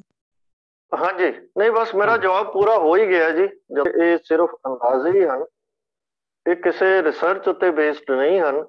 इस चीज़ की सख्त लोड़ है कि आपां इहदे बारे कुछ रिसर्च करके कोई ऑथेंटिकेटेड अकाउंट उन्होंने ट्रैवल्स का बना सकीए ਤੇ ਜਗਤ ਦੇ ਸਾਹਮਣੇ ਰੱਖ ਸਕੀਏ ਜੋ ਉਹਨਾਂ ਨੇ ਸਾਡੇ ਵਾਸਤੇ ਪੂਰੀ ਮਨੁੱਖਤਾ ਦੇ ਵਾਸਤੇ ਸਾਰੇ ਕੰਮ ਕੀਤੇ ਹਨ। ਵਾਹਿਗੁਰੂ ਜੀ ਕਾ ਖਾਲਸਾ, ਵਾਹਿਗੁਰੂ ਜੀ ਕੀ ਫਤਿਹ। ਵੀਰ ਜੀ ਨੇ ਦੱਸਿਆ ਕਿ ਵਿਰਸਾ ਬਹੁਤ ਅਮੀਰ ਹੈ, ਪਰ ਯੂਨੀਵਰਸਿਟੀਆਂ ਜਾਂ ਸਾਡੀਆਂ ਜਿਹੜੀਆਂ ਸਿੱਖ ਸੰਸਥਾਵਾਂ ਨੇ ਉਹਨਾਂ ਨੂੰ ਜਿੰਨਾ ਕੰਮ ਕਰਨਾ ਚਾਹੀਦਾ ਸੀ ਉਹ ਹਿਸਾਬ ਨਾਲ ਬਹੁਤ ਥੋੜਾ ਕੰਮ ਹੋਇਆ ਜਾਂ ਨਾ ਮਾਤਰ ਕੰਮ ਹੋਇਆ। ਤਾਂ ਲੋੜ ਹੈ ਇਸ ਅਮੀਰ ਵਿਰਸੇ ਨੂੰ ਫਲੋਰਨ ਦੀ। ਔਰ ਜਿਵੇਂ ਵੀਰ ਜੀ ਨੇ ਦੱਸਿਆ ਕਿ ਭਾਵੇਂ ਕਿੰਨੇ ਸਾਲ, ਵਾਕਈ ਇਹ ਬੜਾ ਲੰਬਾ ਕੰਮ ਹੈ, ਪਰ ਇਹ ਕੋਈ ਗੱਲ ਨਹੀਂ। ਹਮੇਸ਼ਾ ਜਿਹੜੇ ਵੱਡੇ ਕੰਮ ਹੁੰਦੇ ਨੇ ਉਹਨਾਂ ਦੇ ਜਿਹੜੇ ਵੱਡੇ ਪ੍ਰੋਜੈਕਟ ਹੁੰਦੇ ਨੇ ਉਹਨਾਂ ਦੀ investment in terms of anything great ਹੁੰਦੀ ਹੈ। ਤਾਂ ਇਸ ਕਰਕੇ ਸਾਨੂੰ ਚਾਹੀਦਾ ਹੈ ਸਾਰੀ ਕੌਮ ਨੂੰ ਕਿ ਅਸੀਂ ਆਪੋ ਆਪਣੇ ਯੋਗਦਾਨ ਵਿੱਚ ਪਾਈਏ ਤੇ ਇਸ ਪਾਸੇ ਵੀ ਸਾਨੂੰ ਧਿਆਨ ਦੇਣਾ ਚਾਹੀਦਾ। ਇੰਨਾ ਅਮੀਰ ਵਿਰਸਾ ਹੋਵੇ ਪਰ ਅਸੀਂ ਸੰਸਾਰ ਦੇ ਸਾਹਮਣੇ ਪੇਸ਼ ਨਾ ਕਰ ਸਕੀਏ ਕਿਉਂਕਿ ਸਾਨੂੰ ਆਪ ਹੀ ਨਹੀਂ ਪਤਾ। ਇਹ ਸਾਡੀ ਸਮਝੋ ਤਰਾਸਦੀ ਹੈ ਸਾਡੀ ਕੌਮ ਦੀ। ਸਤਿਗੁਰੂ ਕਿਰਪਾ ਕਰਨ ਕਿ ਜਿਸ ਤਰ੍ਹਾਂ ਕੌਮ ਵਿੱਚ ਹੁਣ ਬਾਕੀ ਗੱਲਾਂ ਦੀ ਕਈ ਗੱਲਾਂ ਦੀ ਜਾਗਰੂਕਤਾ ਆ ਰਹੀ ਹੈ, ਆਉਣ ਵਾਲੀਆਂ ਜਨਰੇਸ਼ਨ ਜਿਹੜੀਆਂ ਨੇ ਉਹ ਇਸ ਨੂੰ ਉਹਨਾਂ ਨੂੰ ਅਗਰ ਅਸੀਂ ਅਵੇਅਰ ਕਰ ਸਕੀਏ ਘੱਟੋ ਘੱਟ ਸਾਡੀ ਉਮਰ ਵਾਲੇ, ਤਾਂ ਉਹ ਡੈਫੀਨੇਟਲੀ ਇਸ ਕੰਮ ਨੂੰ ਅੱਗੇ ਵਧਾ ਸਕਦੇ ਨੇ। ਕਿਉਂਕਿ ਹੁਣ ਜਿਹੜੇ ਰਿਸੋਰਸਿਸ ਨੇ ਉਹ ਬਹੁਤ ਜ਼ਿਆਦਾ ਨੇ, ਅੱਜ ਉਹਨਾਂ ਨੂੰ ਵਰਤਣ ਦੀ ਲੋੜ ਹੈ। ਜਦ ਕਿ ਅੱਜ ਤੋਂ 50 ਸਾਲ ਪਹਿਲੇ ਰਿਸੋਰਸਿਸ 100 ਸਾਲ ਪਹਿਲੇ ਬੜੇ ਘੱਟ ਸਨ ਤੇ ਹੁਣ ਬਹੁਤ ਸਾਰੇ ਦੇ ਰਿਸੋਰਸਿਸ ਨੇ। तो लोड़ तो सिर्फ हैगी एक उद्यम की, एक एफर्ट की जिहड़ी करनी बनती है। धन्यवाद वीर प्रभ कीर्तन सिंह जी। तो डॉक्टर कृपाल सिंह जी ने ग्रुप चैट च एक सुझाव लिखा कि गुरु नानक साहब जी के सक्सेसरशिप starting from Guru Nanak onwards gives us a wonderful guidance for how we should choose next generation leaders। तो डॉक्टर साहब तुसी सनीचरवार कैप्टन विजय सिंह जी ने भी इस पॉइंट नूं टच कीता सी ਤੇ ਉਹਨਾਂ ਨੇ ਗੱਲ ਜਿਹੜੀ ਕੀ ਹੈ ਉਹ ਵੀ ਬੜੀ ਵਧੀਆ ਸੀ, ਸਾਨੂੰ ਯਾਦ ਰੱਖਣੀ ਚਾਹੀਦੀ ਹੈ ਵੀ ਇਹਦੇ 'ਚ ਪ੍ਰੋਬਲਮ ਕੀ ਆ ਰਹੀ ਹੈ। ਪ੍ਰੋਬਲਮ ਇਹ ਹੈ ਕਿ ਜਿਨ੍ਹਾਂ ਦਾ ਸਾਡੀਆਂ ਸੰਸਥਾਵਾਂ ਤੇ ਕਬਜ਼ਾ ਉਹ ਛੱਡਣਾ ਨਹੀਂ ਚਾਹੁੰਦੇ ਤੇ ਜਿੰਨਾ ਚਿਰ ਮਤਲਬ ਹੈ ਵੀ ਉਹ ਮਤਲਬ ਚੱਕ ਕੇ ਨਾ ਲਾਇਆ ਜਾਏ ਕਿਸੇ ਤਰੀਕੇ ਨਾਲ ਵੀ, ਉਹਨਾਂ ਚਿਰ ਕੋਈ ਵੀ ਛੱਡਣਾ ਨਹੀਂ ਚਾਹੁੰਦਾ ਕਿਉਂਕਿ ਸਾਡੀ ਅਹੰਤਾ ਹੈ। ਜਿਸ ਦਿਨ ਸਾਡੇ 'ਚ ਇਹ ਗੱਲ ਆ ਗਈ, ਅਸੀਂ ਅਖਵਾਉਂਦੇ ਤਾਂ ਆਪਣੇ ਆਪ ਨੂੰ ਗੁਰੂ ਨਾਨਕ ਦੇ ਸਿੱਖ ਹਾਂ ਤੇ ਗੁਰੂ ਨਾਨਕ ਸਾਹਿਬ ਜੀ ਨੇ ਜਿਸ ਤਰ੍ਹਾਂ ਆਪਣੇ ਸਕਸੈਸਰ ਨੂੰ ਆਪਣੀ ਹਯਾਤੀ 'ਚ ਚੁਣਿਆ ਔਰ ਗੁਰੂ ਅੰਗਦ ਸਾਹਿਬ ਜੀ ਨੂੰ ਆਪ ਨਮਸਕਾਰ ਕੀਤੀ, ਉਹਨਾਂ ਨੂੰ ਗੁਰੂ ਥਾਪਿਆ। ਇਹਦੇ ਲਈ ਬੜਾ ਵੱਡਾ ਜਿਗਰਾ ਚਾਹੀਦਾ। ਉਹ ਜਿਗਰਾ ਲਿਆਉਣ ਦੀ ਲੋੜ ਹੈ ਜੋ ਜਿਗਰਾ ਸਾਡੇ ਗੁਰੂ 'ਚ ਸੀਗਾ ਤੇ ਅਸੀਂ ਆਪਣੇ ਜਿਹੜੀ ਨੈਕਸਟ ਜਨਰੇਸ਼ਨ ਨੂੰ ਤਿਆਰ ਕਰੀਏ। ਇਹ ਜਿਹੜੀ ਪਕੜ ਹੈ ਨਾ, ਪਕੜ, ਇਹ ਵਿਕਾਰਾਂ 'ਚ ਇੱਕ ਪਕੜ ਵੀ ਆਉਂਦੀ ਹੈ। ਇਸ ਪਕੜ ਤੇ ਜਕੜ ਨੂੰ ਛੱਡੀਏ ਤੇ ਹਾਂ ਜਿਹੜੇ ਮਤਲਬ ਆ ਵੀ ਸੀਨੀਅਰ ਸਮਝੋ ਵੀ ਆਪਾਂ ਕੀ ਕਹਿੰਦੇ ਆ ਸੀਨੀਅਰ ਏਜ ਦੇ ਜਿਹੜੇ ਗਰੁੱਪ ਦੇ ਬੰਦੇ ਨੇ ਉਹਨਾਂ ਨੂੰ ਥੋੜਾ ਜਿਹਾ ਇਹ ਕਰਕੇ ਠੀਕ ਹੈ ਕਿ ਗਾਈਡੈਂਸ ਜ਼ਰੂਰ ਦਿਓ ਨੈਕਸਟ ਜਨਰੇਸ਼ਨ ਨੂੰ, ਪਰੰਤੂ ਉਹਨਾਂ ਨੂੰ ਜ਼ਿੰਮੇਵਾਰੀ ਦਿਓ। ਜਿਸ ਵੇਲੇ ਅਸੀਂ ਡੈਲੀਗੇਟ ਕਰਾਂਗੇ ਤੇ ਡੈਫੀਨੇਟਲੀ ਉਹਨਾਂ ਦੀ ਆਊਟਪੁੱਟ ਜਿਹੜੀ ਨੈਕਸਟ ਜਨਰੇਸ਼ਨ ਹੈ, ਯੰਗ ਜਨਰੇਸ਼ਨ ਹੈ, ਉਹਨਾਂ ਦੀ ਆਊਟਪੁੱਟ ਕਿਤੇ ਜ਼ਿਆਦਾ ਹੋਏਗੀ। ਥੋੜਾ ਜਿਹਾ ਇਸ ਪਾਸੇ ਕਦਮ ਦੇਣ ਦੀ ਲੋੜ ਹੈ। तो डॉक्टर साहब आज जी का सुझाव जिहड़ा वो बड़ा कीमती है। धन्यवाद आप जी। तो आओ साथ संगत जी, हुण साडे कोल सवाल तो है पर समा जिहड़ा है वो बड़ा थोड़ा है तो इस करके मैं खिमा मंग रहा जिन्हां दा सवाल है। सवाल सीगा कि जिहड़े अपना पैरा क्षमा करना ਜਿਹੜੇ ਪੈਰਾਮਿਲਟਰੀ ਫੋਰਸਿਸ ਜਾਂ ਮਿਲਟਰੀ ਫੋਰਸਿਸ ਜਾਂ ਪੁਲਿਸ ਵਿੱਚ ਜਿਹੜੀਆਂ ਸਾਡੀਆਂ ਬੀਬੀਆਂ ਨੇ ਉਹ ਕੈਪ ਦੀ ਥਾਂ ਤੇ ਦਮਾਲਾ ਕਿਉਂ ਨਹੀਂ ਸਜਾਉਂਦੀਆਂ ਜਾਂ ਦਸਤਾਰ ਕਿਉਂ ਨਹੀਂ ਬਣਦੀਆਂ। ਇਹ ਬੜਾ ਸੈਂਸਿਟਿਵ ਇਸ਼ੂ ਹੈ, ਬੜਾ ਜ਼ਰੂਰੀ ਇਸ਼ੂ ਹੈ। ਤੋ ਇਹ ਅੱਜ ਕਿਉਂਕਿ ਸਮਾਂ ਥੋੜਾ ਹੈ ਤੇ ਵੀਰ ਤੇਜਿੰਦਰ ਸਿੰਘ ਜੀ ਦਾ ਸਾਨੂੰ ਸੁੰਦਰ ਉੱਤਰ ਦੇਣਾ ਸੀਗਾ, ਪਰ ਸਮਾਂ ਥੋੜਾ ਹੈ ਤੋ ਜਸਟੀਫਾਈ ਨਹੀਂ ਹੋਏਗਾ, ਨਾ ਹੀ ਆਪਾਂ ਲੇਟ ਕਰਨਾ ਚਾਹੁੰਦੇ ਹਾਂ। ਤੇ ਇਸ ਕਰਕੇ ਜਿਹਨਾਂ ਦਾ ਸਵਾਲ ਹੈ ਉਹਨਾਂ ਤੋਂ ਖਿਮਾ ਮੰਗਦੇ ਹਾਂ ਵੀ ਅਗਲੇ ਹਫਤੇ ਅਸੀਂ ਸਭ ਤੋਂ ਪਹਿਲੇ ਇਸ ਸਵਾਲ ਨੂੰ ਕਰਾਂਗੇ। ਤੋ ਆਓ ਸਾਧ ਸੰਗਤ ਜੀ, ਅੱਜ ਦੇ ਇਸ ਪ੍ਰੋਗਰਾਮ ਨੂੰ ਨਿਭਾਉਂਦੇ ਹਾਂ। ਬਹੁਤ ਸਾਰੀਆਂ ਸਾਡੇ ਕੋਲੋਂ ਤਰੁੱਟੀਆਂ ਰਹਿ ਗਈਆਂ। ਅਸੀਂ ਹਰ ਵਾਰੀ ਕਹਿੰਦੇ ਹਾਂ, ਔਰ ਗੱਲ ਵੀ ਬਿਲਕੁਲ ਦਰੁਸਤ ਹੈ ਕਿ ਕੋਈ ਵੀ ਮਨੁੱਖ ਇਹ ਨਹੀਂ ਕਲੇਮ ਕਰ ਸਕਦਾ ਕਿ ਅਸੀਂ ਜੋ ਕਿ ਉਹ ਬਿਲਕੁਲ ਠੀਕ ਹੈ। ਸਾਨੂੰ ਤੇ ਤੁਹਾਡੀ ਗਾਈਡੈਂਸ ਮਿਲਦੀ ਹੈ, ਤੁਹਾਡਾ ਆਸ਼ੀਰਵਾਦ ਮਿਲਦਾ ਹੈ, ਤੁਹਾਡੇ ਕੋਲੋਂ ਸਾਨੂੰ ਮੋਟੀਵੇਸ਼ਨ ਮਿਲਦੀ ਹੈ। ਤੁਸੀਂ ਸਵਾਲ ਭੇਜਦੇ ਹੋ ਤੇ ਪੈਨਲ ਮੈਂਬਰ ਜਿਹੜੇ ਨੇ ਉਹ ਜਿੱਥੋਂ ਤੱਕ ਸਤਿਗੁਰੂ ਕਿਰਪਾ ਕਰਦੇ ਨੇ ਉਹ ਉਸ ਹਿਸਾਬ ਦੇ ਨਾਲ ਤਿਆਰ ਕਰਕੇ ਆਪ ਦੇ ਸਾਹਮਣੇ ਪੇਸ਼ ਹੁੰਦੇ ਨੇ। ਤੋ ਹੋ ਗਈਆਂ ਗਲਤੀਆਂ ਵਗਿਆਵਾਂ ਲਈ ਅਸੀਂ ਆਪ ਪਾਸੋਂ ਖਿਮਾ ਮੰਗਦੇ ਹਾਂ। ਤੋ ਸਾਧ ਸੰਗਤ ਜੀ ਸਭ ਨੂੰ ਬੇਨਤੀ ਕਰਾਂਗਾ ਵੀ ਕਿਰਪਾ ਕਰੋ, ਇਹ ਜਿਹੜਾ ਪ੍ਰੋਗਰਾਮ ਸੋਮਵਾਰ ਤੋਂ ਸ਼ਨੀਚਰਵਾਰ ਤੱਕ ਚੱਲਦਾ ਹੈ ਇਹਨੂੰ ਆਪਾਂ ਹੋਰ ਸੰਗਤਾਂ ਤੱਕ ਲਿਜਾਈਏ। ਮੈਂ ਬੇਨਤੀ ਕੀਤੀ ਸੀ ਤੇ ਮੈਂ 31 ਦਸੰਬਰ ਤੱਕ ਕਰਦਾ ਰਹਾਂਗਾ ਕਿ ਸਨ 21 ਦੇ ਜਾਣ ਤੋਂ ਪਹਿਲਾਂ ਭਾਵ 31 ਦਸੰਬਰ 21 ਤੱਕ ਅਸੀਂ ਇੱਕ ਹੋਰ ਸੰਗਤ ਵਿੱਚ ਜਿਹੜਾ ਪ੍ਰਾਣੀ ਜ਼ਰੂਰ ਜੋੜੀਏ। ਇਹ ਸਾਡੀ ਸਾਰਿਆਂ ਦੀ ਐਫਰਟ ਜਿਹੜੀ ਹੋਣੀ ਚਾਹੀਦੀ ਹੈ। ਜੇ ਇੰਨਾ ਕੁ ਕਰਾਂਗੇ ਤੇ ਜਿਹੜੀ ਹੁਣ ਸਾਡੀ 90-95 ਦੀ ਗਿਣਤੀ ਹੈ ਇਹ 200 ਦੀ ਗਿਣਤੀ ਤੱਕ ਆ ਸਕਦੀ ਹੈ। ਆਉਣੀ ਵੀ ਚਾਹੀਦੀ, ਆਉਣੀ ਤਾਂ ਬਹੁਤ ਜ਼ਿਆਦਾ ਚਾਹੀਦੀ ਹੈ, ਪਰ ਚਲੋ ਇੱਕ ਸਟੈਪ ਆਪਾਂ ਲਈਏ। ਤੇ ਮੈਂ ਇਹ ਸੰਗਤ ਨੂੰ ਬੇਨਤੀ ਕੀਤੀ ਹੈ ਤੇ ਮੈਂ ਜਿਸ ਤਰ੍ਹਾਂ ਬੇਨਤੀ ਕੀਤੀ ਵੀ ਹਰ ਹਫ਼ਤੇ ਕਰਦਾ ਰਹਾਂਗਾ ਕਿ ਸੰਗਤ ਵਿੱਚ ਇੱਕ ਪ੍ਰਾਣੀ ਹੋਰ ਜੋੜਿਆ ਜਾਏ। ਤੋ ਆਸ ਹੈ ਤੁਸੀਂ ਸਾਰੀ ਸੰਗਤ ਮੇਰੀ ਬੇਨਤੀ ਨੂੰ ਪ੍ਰਵਾਨ ਕਰੋਗੇ। ਤੇ ਇਸ ਲਈ ਜ਼ਰੂਰੀ ਹੈ ਕਿ ਜਿਹੜਾ ਸਾਡਾ YouTube ਚੈਨਲ ਹੈ ਸਿੱਖ ਮਿਸ਼ਨਰੀ ਕਾਲਜ ਗੁਰਮਤਿ ਕਲਾਸ USA, ਉਹਨੂੰ ਕਿਰਪਾ ਕਰਕੇ ਆਪ ਜੀ ਨੇ ਲਾਈਕ ਜ਼ਰੂਰ ਕੀਤਾ ਹੋਏਗਾ, ਪਰ ਅੱਗੇ ਹੋਰ ਇਹਨੂੰ ਸ਼ੇਅਰ ਕਰੋ ਤੇ ਉਹ ਵੀ ਲਾਈਕ ਕਰਨ, ਤਾਂ ਜੇ ਇਹ ਜਿਹੜੀ ਗੁਰਮਤਿ ਦੀਆਂ ਵਿਚਾਰਾਂ ਰਲ ਮਿਲ ਕੇ ਆਪਾਂ ਕਰਦੇ ਹਾਂ ਤੇ ਵੱਧ ਤੋਂ ਵੱਧ ਸੰਗਤ ਤੱਕ ਪਹੁੰਚਣ। ਕਿਉਂਕਿ ਅੱਜ ਦਾ ਜਿਹੜਾ ਯੁੱਗ ਹੈ, ਹੁਣ ਜੋ ਆਪਾਂ ਜ਼ੂਮ ਤੇ ਬੈਠੇ ਹਾਂ, ਤੋ ਇਹ ਇੱਕ ਬੜਾ, ਮੈਂ ਜਿਸ ਵੇਲੇ ਹੁਣੇ ਬੇਨਤੀ ਕੀਤੀ ਹੈ ਕਿ ਰਿਸੋਰਸਿਸ ਕਾਫੀ ਹੁਣ ਅੱਗੇ ਨਾਲ ਵੱਧ ਗਏ ਨੇ, ਇਹਨਾਂ ਦੀ ਸਾਨੂੰ ਬੈਸਟ ਯੂਟਿਲਿਟੀ ਕਰਨੀ ਚਾਹੀਦੀ ਹੈ। ਤੋ ਮੈਂ ਦੇਖਦਾ ਕਿ ਕਈ ਨਾਰਮਲ ਜਿਹੇ ਪ੍ਰੋਗਰਾਮ ਆਮ ਹੁੰਦੇ ਨੇ ਤੇ ਉਹਨਾਂ ਦੇ ਹਜ਼ਾਰਾਂ ਲੱਖਾਂ ਜਿਹੜੇ ਨੇ ਵਿਊਅਰਸ ਹੁੰਦੇ ਨੇ, ਸਾਡੇ ਕਿਉਂ ਨਹੀਂ? ਸਾਨੂੰ ਇਸ ਪਾਸੇ ਸੋਚਣ ਦੀ ਲੋੜ ਹੈ ਕਿ ਸਾਡੇ ਵਿਊਅਰਸ ਕਿਉਂ ਨਹੀਂ ਵੱਧ ਰਹੇ, ਤੇ ਇਹਦੇ ਪਾਸੇ ਜ਼ਰੂਰ ਸਾਰੇ ਧਿਆਨ ਦੇਣਾ ਜੀ, ਤਾਂ ਜੇ ਇਹ ਆਪਾਂ ਸੰਗਤ ਨੂੰ ਵੱਧ ਤੋਂ ਵੱਧ ਨਾਲ ਜੋੜ ਸਕੀਏ। ਤੋ ਆਓ ਇੱਕ ਵਾਰੀ ਫੇਰ ਆਪ ਜੀ ਦਾ ਧੰਨਵਾਦ ਕਰਦਾ ਹੋਇਆ, ਜਿਹੜੇ ਆਪਾਂ ਅਗਲੇ ਹਫਤੇ ਆਪ ਜੀ ਸਾਨੂੰ ਸਵਾਲ ਭੇਜੋਗੇ, ਸਾਰੇ ਪੈਨਲ ਮੈਂਬਰ ਲੈ ਕੇ ਅਗਲੇ ਸੋਮਵਾਰ ਫਿਰ ਤੁਹਾਡੀ ਸੇਵਾ ਵਿੱਚ ਹਾਜ਼ਰ ਹੋਣਗੇ ਜੀ। ਵਾਹਿਗੁਰੂ ਜੀ ਕਾ ਖਾਲਸਾ, ਵਾਹਿਗੁਰੂ ਜੀ ਕੀ ਫਤਿਹ।